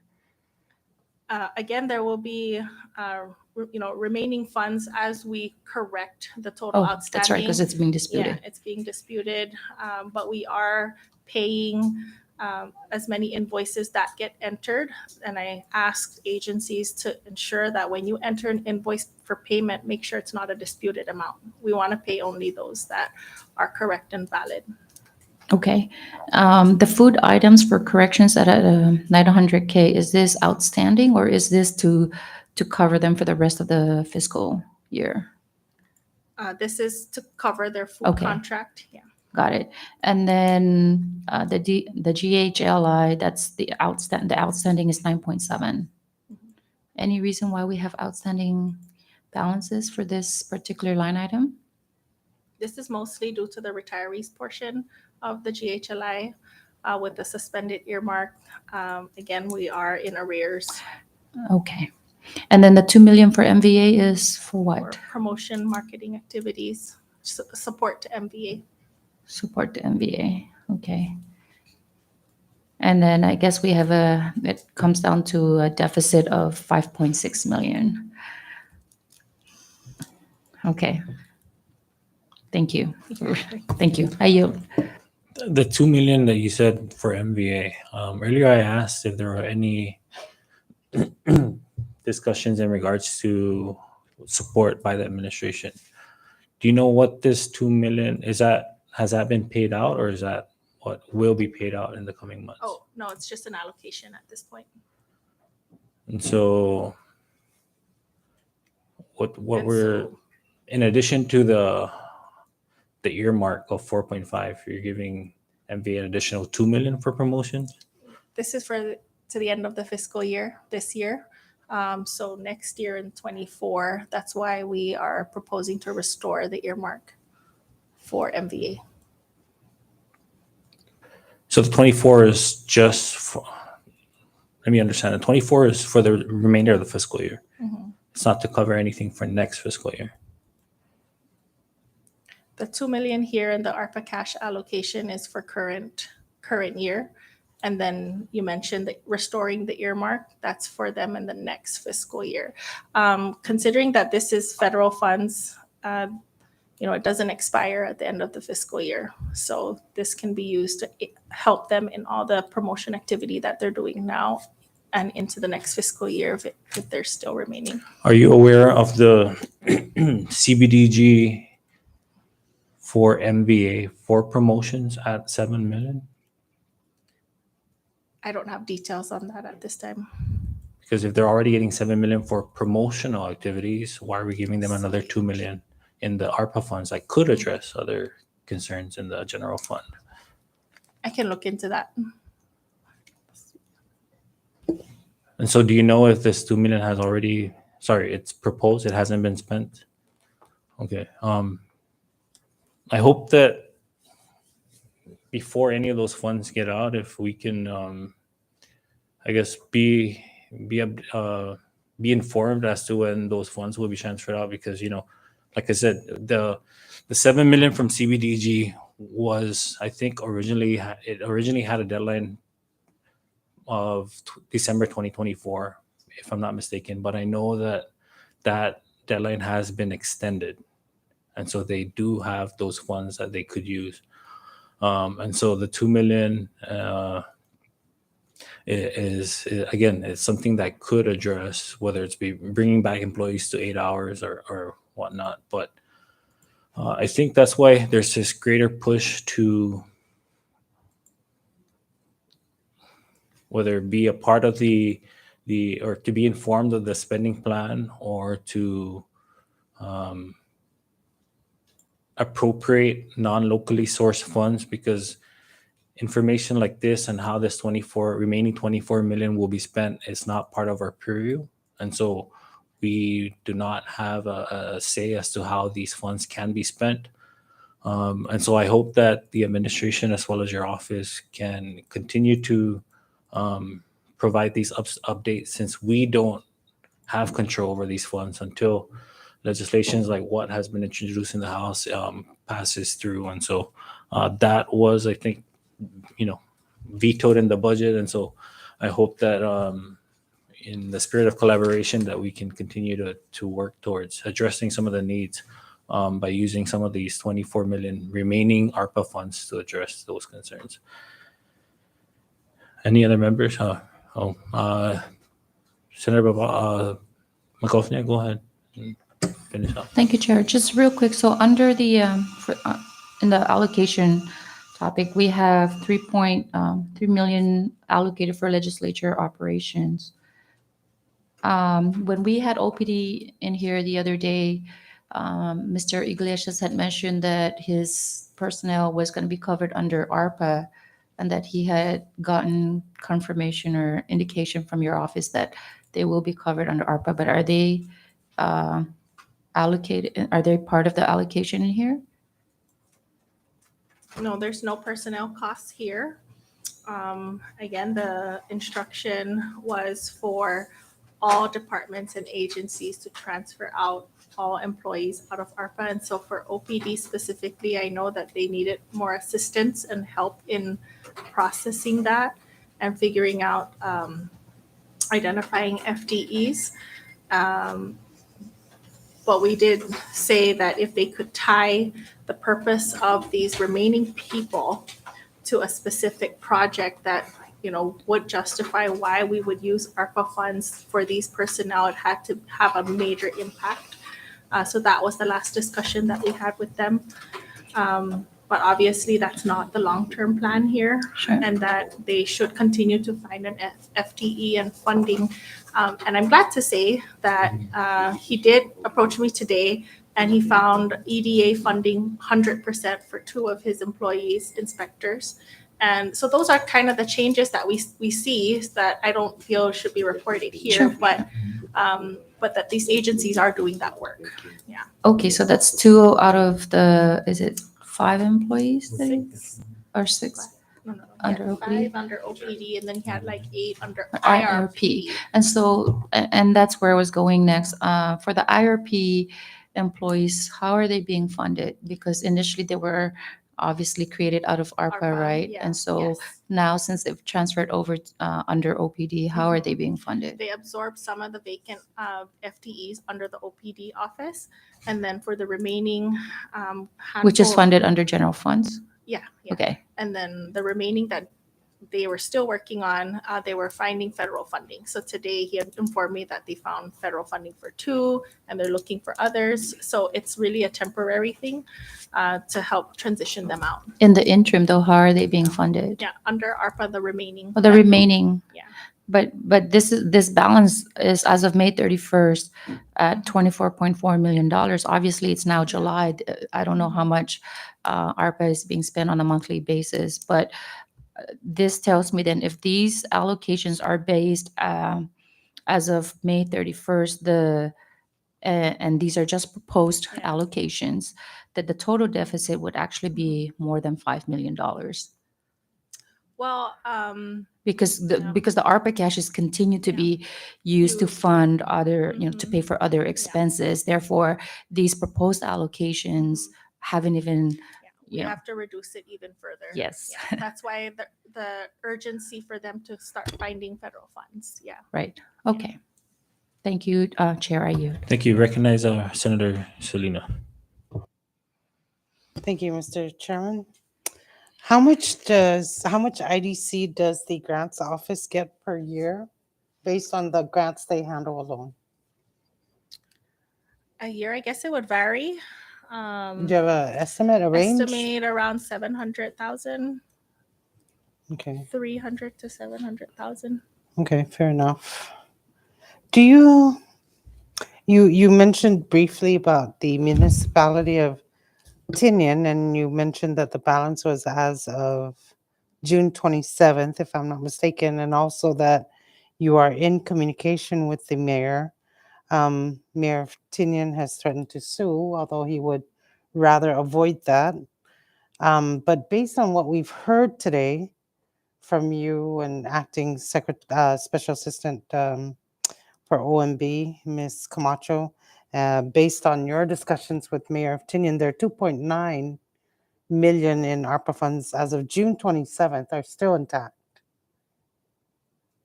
That would be my assumption because this is what they had submitted and we can't verify it. I would submit a follow-up request for financial accounting of that from their treasurer.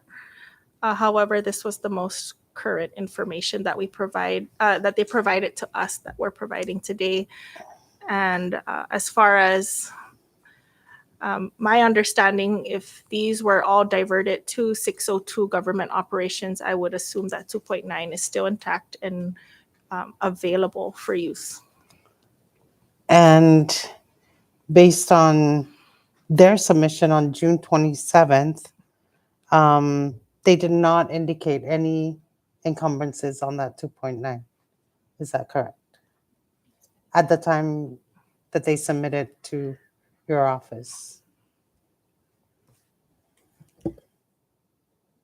They did submit a spending plan of what they plan to use the 2.9 on, and we can share that with you. We would appreciate that, but it was, I believe if I heard you correctly earlier, you mentioned that it was to cover at least only 19 of their employees, right? And then I guess the rest would be for FY 2024. For the remainder of the year, the 19 employees, is that a correct assumption? Correct. That's what we saw on their expense spreadsheet.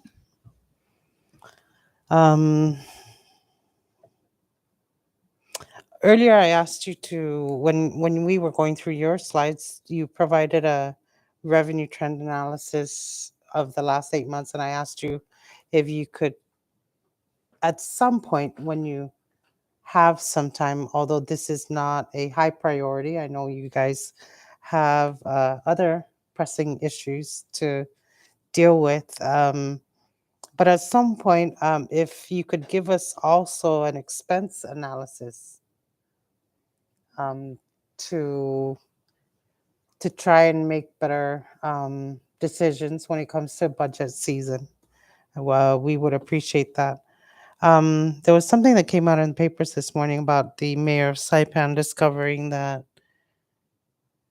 former mayor employees of the former mayor were paid out their lump sum, approximately 100,000, 98,000, a little over 98,000. And we have people asking us, how could that have happened when the regulations, although it is not illegal to pay out a lump sum of the accrued annual leave, it is, however, prohibitive for the same employee to have no break in service, at least up until the point that the accrued annual leave, is worth, if they had been paid out 80 hours of accrued annual leave, they are not supposed to be working for the same amount of hours or until those 80 hours have lapsed that they were paid out to. Can you shed some light on how? Is it a computer glitch? Please explain to us. Thank you very much, Senator Babauta, for that question. I would love to shed some light on that issue. I'm very much aware of the processing of this. And so I just like to focus on 3 things that the Department of Finance looks into for every single request for personnel action, whether it's a termination, resignation, or completion with a request for a lump sum annual payment. We verify whether the payment is authorized by the expenditure authority, which it was, whether it was allowable, which it was, and confirmed by the AG, and whether the funding was available, which it was.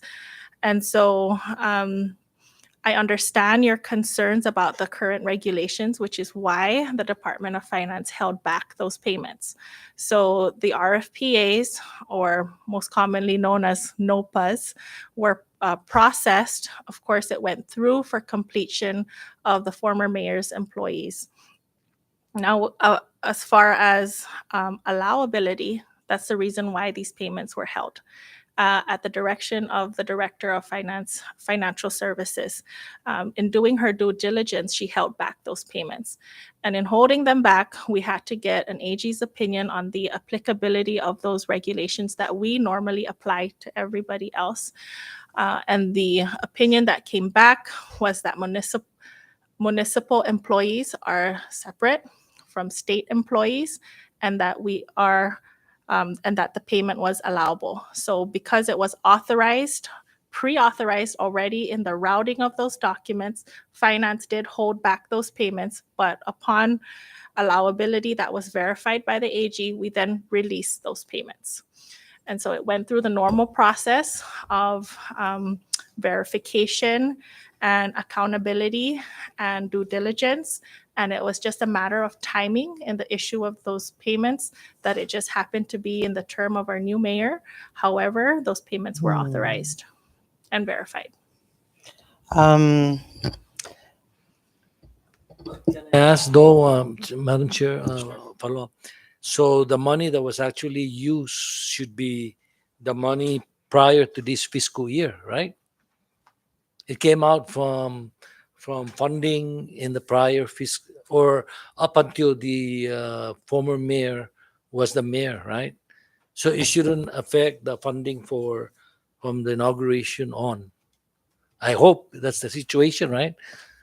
So I can just comment on how the Department of Finance processes its normal RFPAs, is that the funding account used to hire a personnel is the same funding account that is used when the personnel is separated from government.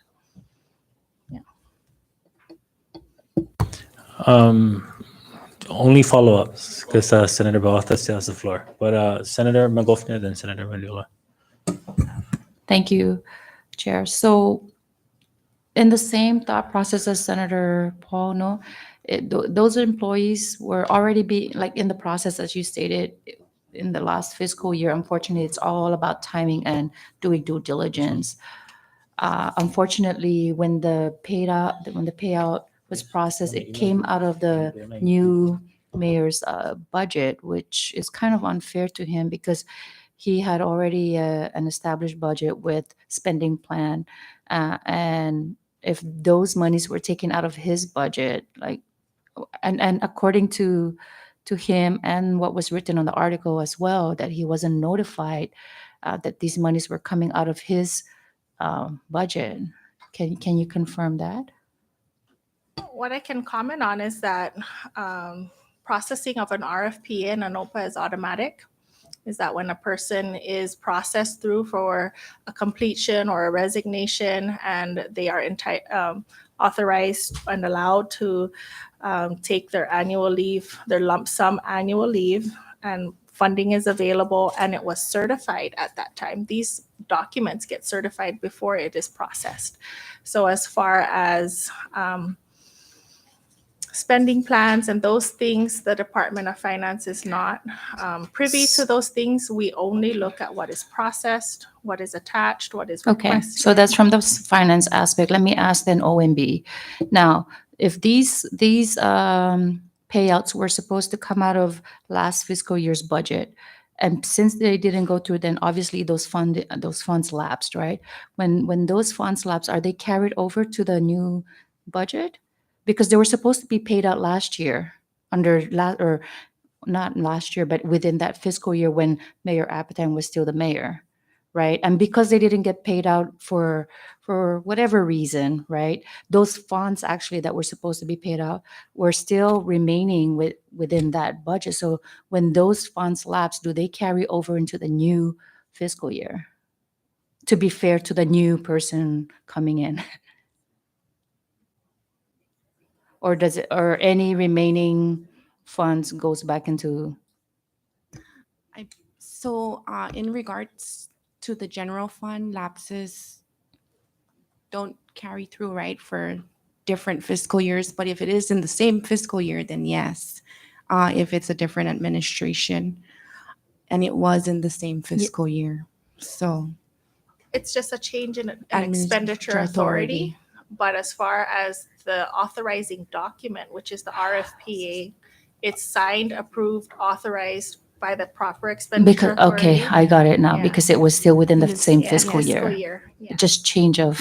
Just change Change of of body. expenditure authority. Got it. But Okay. as far as what we processed, it was authorized by the expenditure authority, and we have to acknowledge that.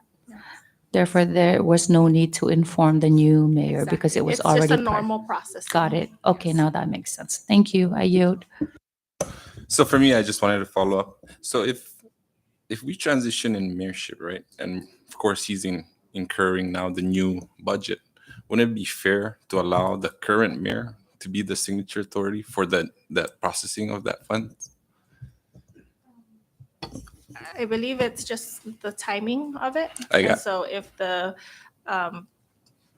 outgoing administration wants to take care of housekeeping things and make sure that all these documents are processed, I mean,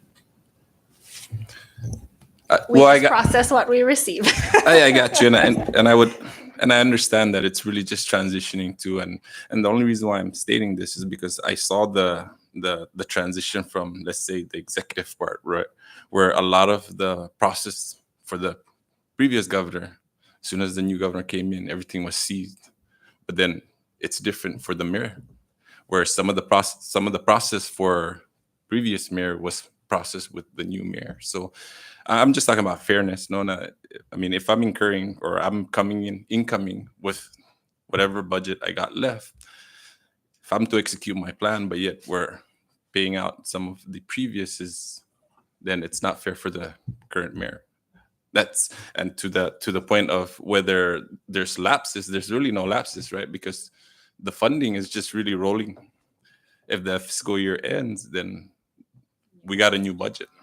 So pretty much to the mayor's point on the newspaper being concerned about this is that now he has to adjust his plans. And I got that finance really just process it and make sure that, if it's legal, if the process was done right. I got that. But my question is, with the governors seizing promotions, all of this stuff, looking at austerity, would that affect, paying out these lump sum, would that affect our current state as far as operations concerned?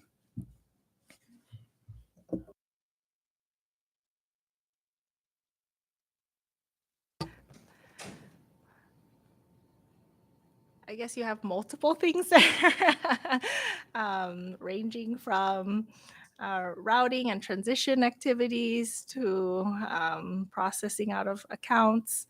And so a lot of it has to do with timing. And as far as the new administration coming in and transitioning, an RFPA is it's a request for personal action that must be routed to multiple agencies and would be considered a working document. A working document can always be pulled back for revisions or cancellation. However, once it becomes a NOPA, that is final and processed with OPM, and even things that maybe we don't agree with, even specifically in my own department, once the NOPA is out, it's final and they are protected in that way. So again, it's just the normal transition challenges, I think, for every administration. And we just have to do the best that we can. And for finance, that means just making sure that it's authorized, allowable, and that funding is available and certified by all the different agencies, and the processing continues.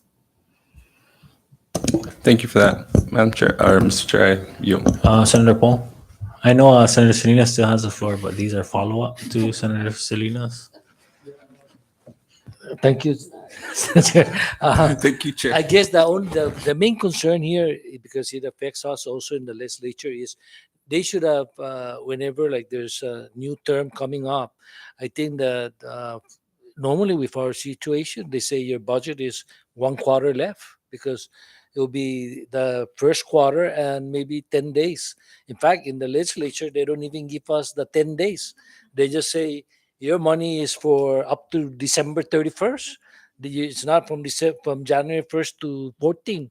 So isn't that the practice? And if not, then we need to put that either in the Constitution or in the law, right? And so the question is, was that practice, and then that money from the NOPA came out from that first quarter of the next fiscal year, or did it come up from the second quarter of the present fiscal year? Because because if for example the former mayor, right, gives 100% of his staff, and that doesn't even get covered by the first quarter of 24, 23, right? Then you're gonna eat into the next quarter. So is that a policy as far as planning and budget, saying allotment, giving allotment, or finance giving allotment?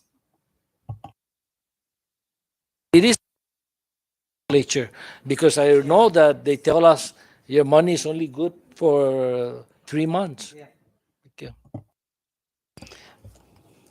May I? Wait, was that a question though, or a statement? Okay.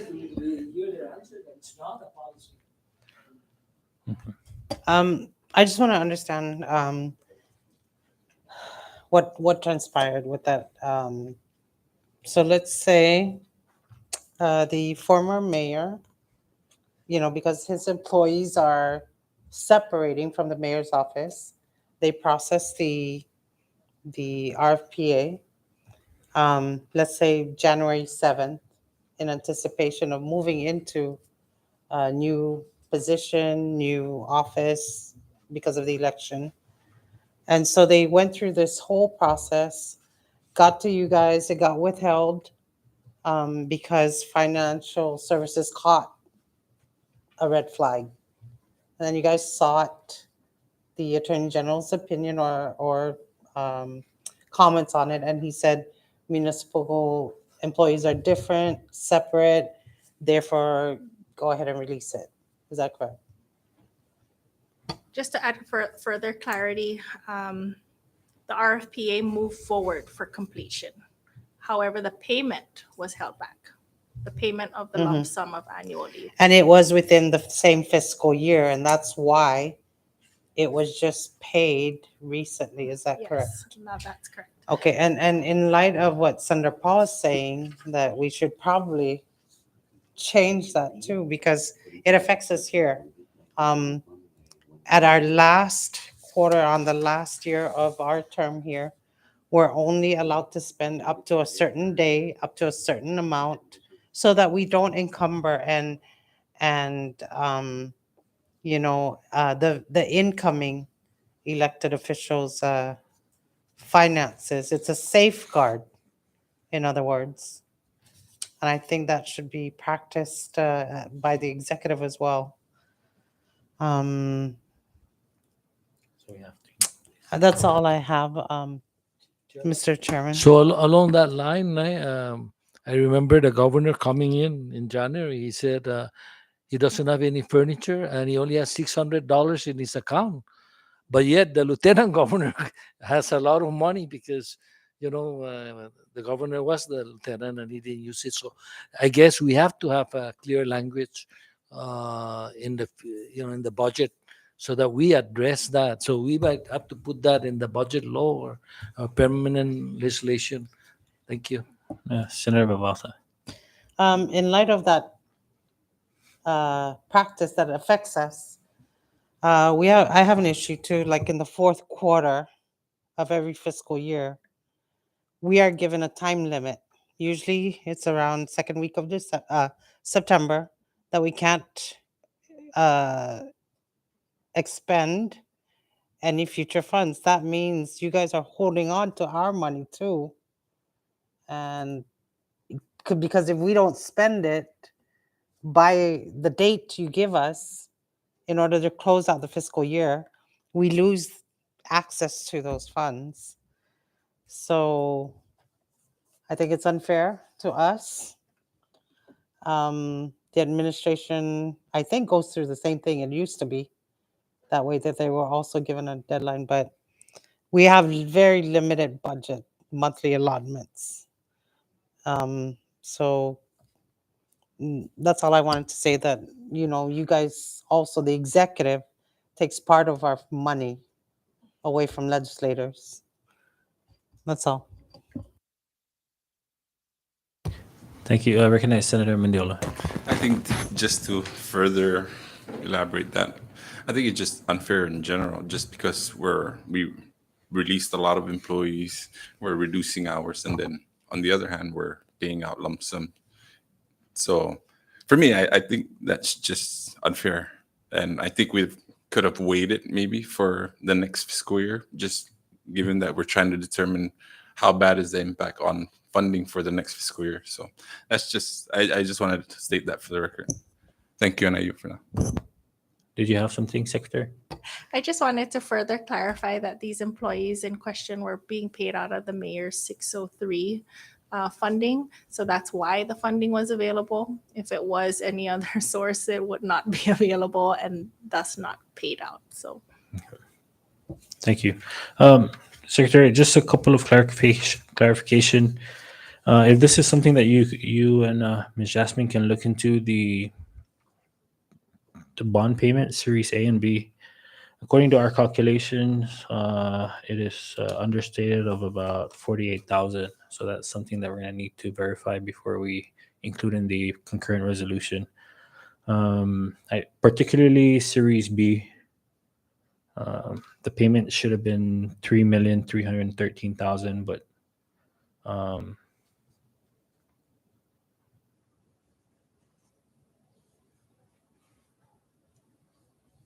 sorry, overstated maybe. What you are deducting is 3,265,000. No, sorry, understated. Yes. Again, the payment should have been 3,313,500, and you are deducting 3,265,375.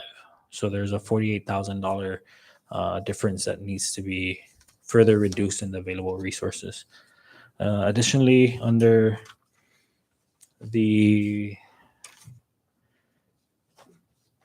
2020 audit, the balance sheet is showing a 2.5 million cash for the bond payments that was sitting in an account. Is that available?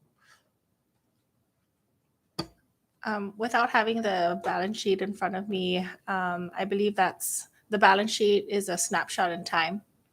And so if that was set aside, it was probably for the payment.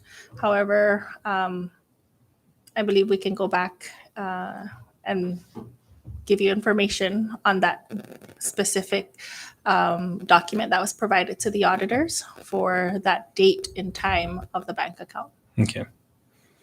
Thank you. Another thing here, under the Planning and Budgeting Act, the OPA shall have no less than 1 million. But what is being proposed for OPA is 684,000. So there's another 307,000 that is owed to OPA based on the cumulative summary of the budget proposal. Additionally, do you know how much we're expecting in reimbursements for Typhoon Yutu in fiscal year 24?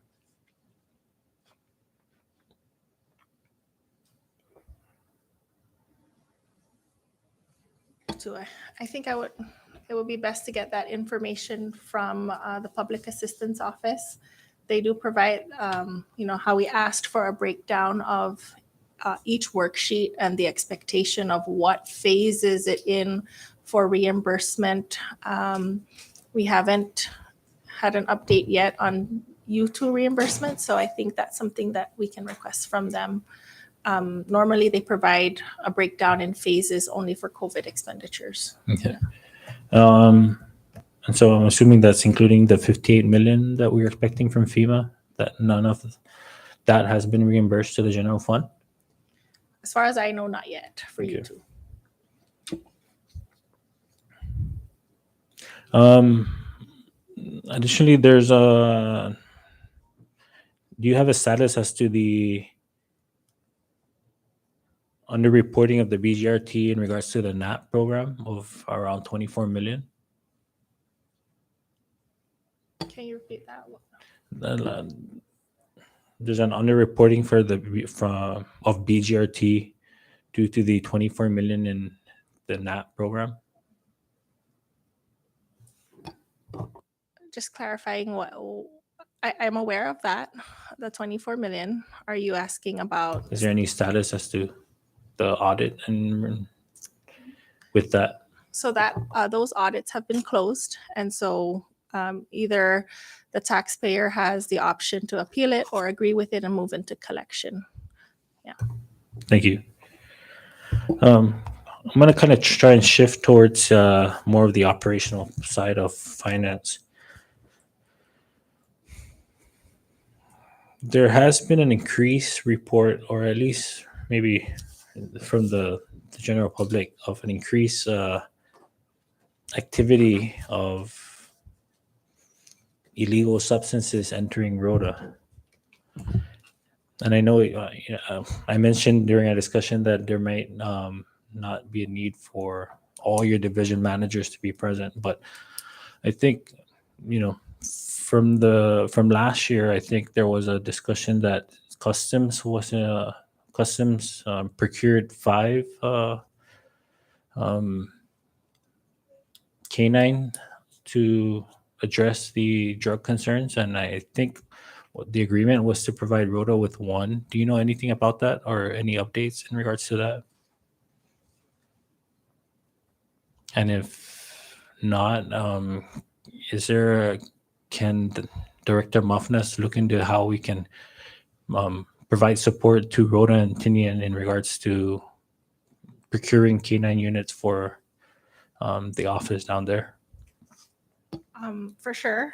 We can definitely review and go back and discuss on the status of the canines. I know that when I did my initial walkthrough of the department, I did visit the canine unit down in Slito, and there were about 5 canines there, I think, if not more.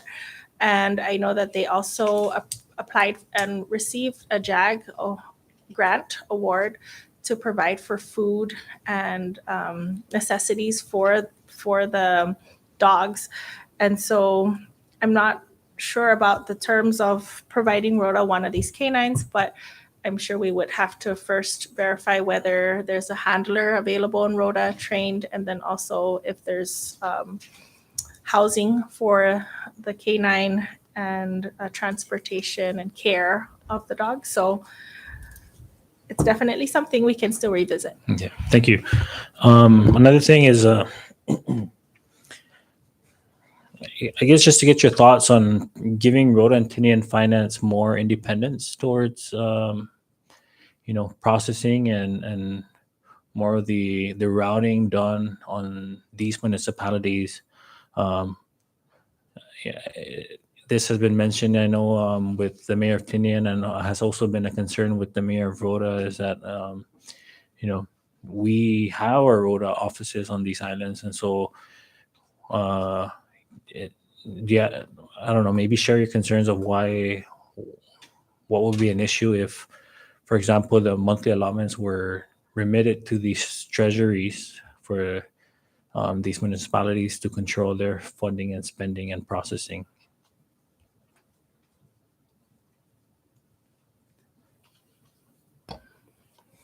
I think I don't have any objections to that, of course.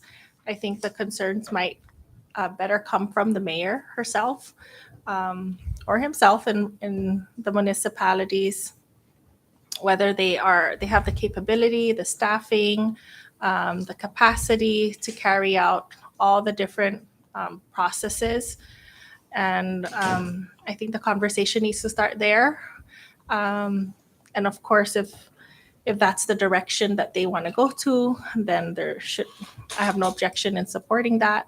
I just want to make sure that the processes continue and they're able to carry it out. So I think shouldn't be a problem. Thank you. So if that's something that you can kind of look more into and work with the Rhoda and Tinian department heads to kind of just smooth or provide more efficiency and in processing, because a lot of times and a lot of the challenges come from the Rhoda agencies trying to even get a hold of someone on Saipan to follow up and get updates. And I share their frustration because along with my staff, I'm very involved in the munis process and entering and following up on. And oftentimes it's very difficult to get a hold of staff in your divisions. And so I think that part of your request for additional employees even is needed. But looking at your proposal versus what the governor had proposed, you're talking about close to 5 million and 5 million in operational and personnel expenses that aren't covered through the governor's proposal. But this is where we can further shift and discuss IDC to help support the need of your divisions. There seems to be a lot of the high turnover rate with your employees as well. One minute you're working with somebody, the next they're not there, and so I don't know if it's due to the stress and the demand for all these agencies, wanting to get support from your office. One thing I want to bring up for Ms. Jasmine is if you can, I'm not sure how so from what I was told, hazardous pay for law enforcement officers were provided to them during Fitio's time, Governor Fitio's time, and it stopped because of austerity. But when we got out of austerity, it never came back on, or something to that effect. And so if you can identify what law enforcement agencies were included in that hazardous pay, and maybe submit a proposal to the committee of what it would look like currently, and which agencies are actually availing of that 5%. And if there's a possibility to bring that back, then that's something again for the committee to consider. But if you can begin looking into how that was applied before, and what it would look like moving forward if we were to apply it back. Thank you.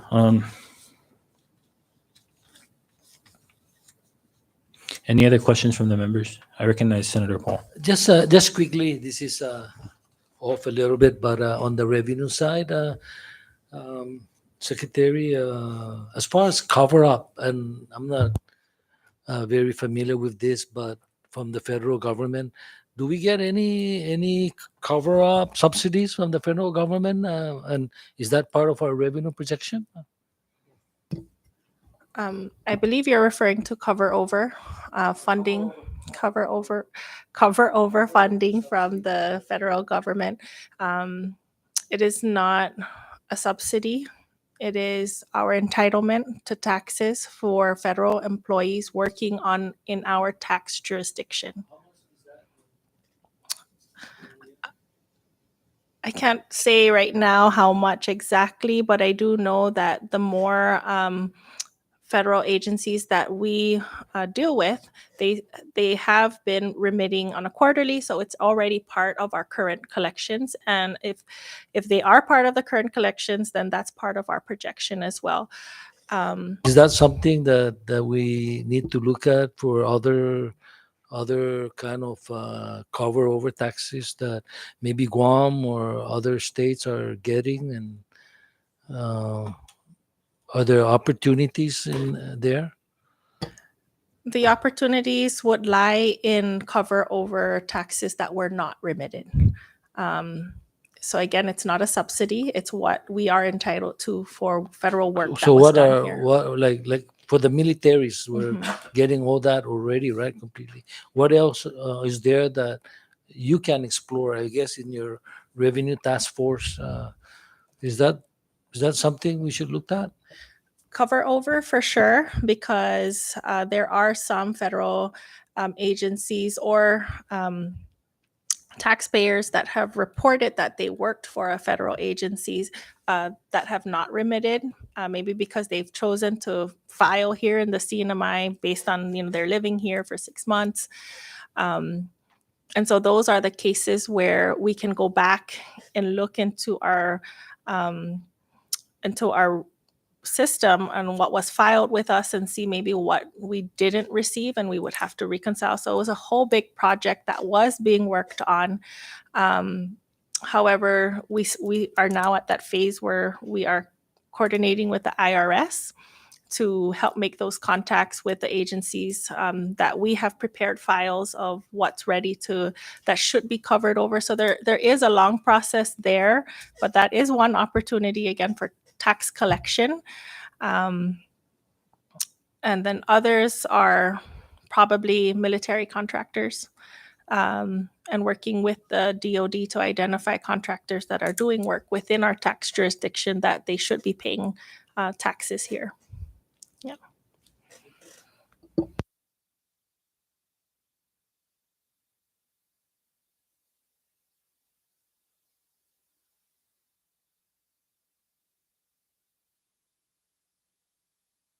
All right, members, anything else? All right. Well, thank you so much, Ms. Jasmine and Secretary Tracy, for coming in today. What I do hope to expect within the next few days is just a clarification on the bond payment, so we can adjust that, so that we can provide the ceiling to the house. And then all other requests at the near future. Another thing that I'm hoping we can get, and I know Secretary, you resent that request for the revolving fund accounts, but it looks like a lot of it is not reflective of the JD Edwards system balance, and so we can try to migrate that, because I think there's a lot of according to some members of the House, there's a lot of push for agencies to utilize the revolving fund accounts. But if we don't know what the updated balance is, then it will kind of be unfair to say you have 3 million now, but in actuality it's far less. And so I hope that we can get the updated balance at the earliest. Members, anything else? If none, we appreciate your time, Secretary and Ms. Jasmine. Ms. Jasmine, I hope we'll reach out to your office if we need you for any of the future budget hearings with the other agencies. And so at this time, you're hereby excused. Thank you again for your time.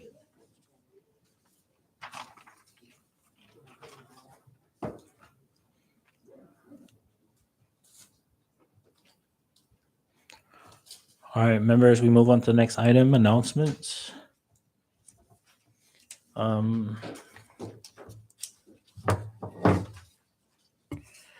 I know some members will be away.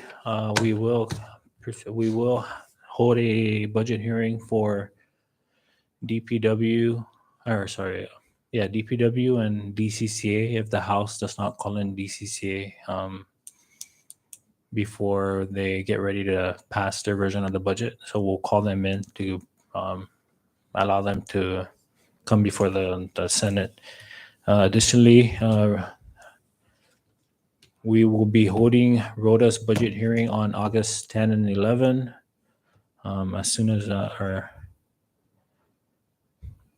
I know the president is looking at holding a ROTA session, and so we're going to try to coordinate to coincide the two events. And then Tinian will be the week after, so we're looking at maybe August 15 and 16th for Tinian. And we'll squeeze in MVA around that same week, and we'll close out with Tinian or MVA in hopes to have a final budget by August 25th, assuming the House passes their version before it gets to us before that time. I'm planning to hold a concurrent committee meeting on the concurrent resolution on the week of the 24th. And that's just so that we can give the House the budget ceiling so they can finalize their budget proposal. So again, the week of the 24th, we'll schedule a meeting for the concurrent resolution, and all other agencies that we'll be hearing from has already been set. Okay, if there's no other announcements, can I get a motion for adjournment? All right, a motion was made and seconded. All in favor, say aye. All opposed, say nay. Motion carries. This meeting is hereby adjourned at 3:49 p.m.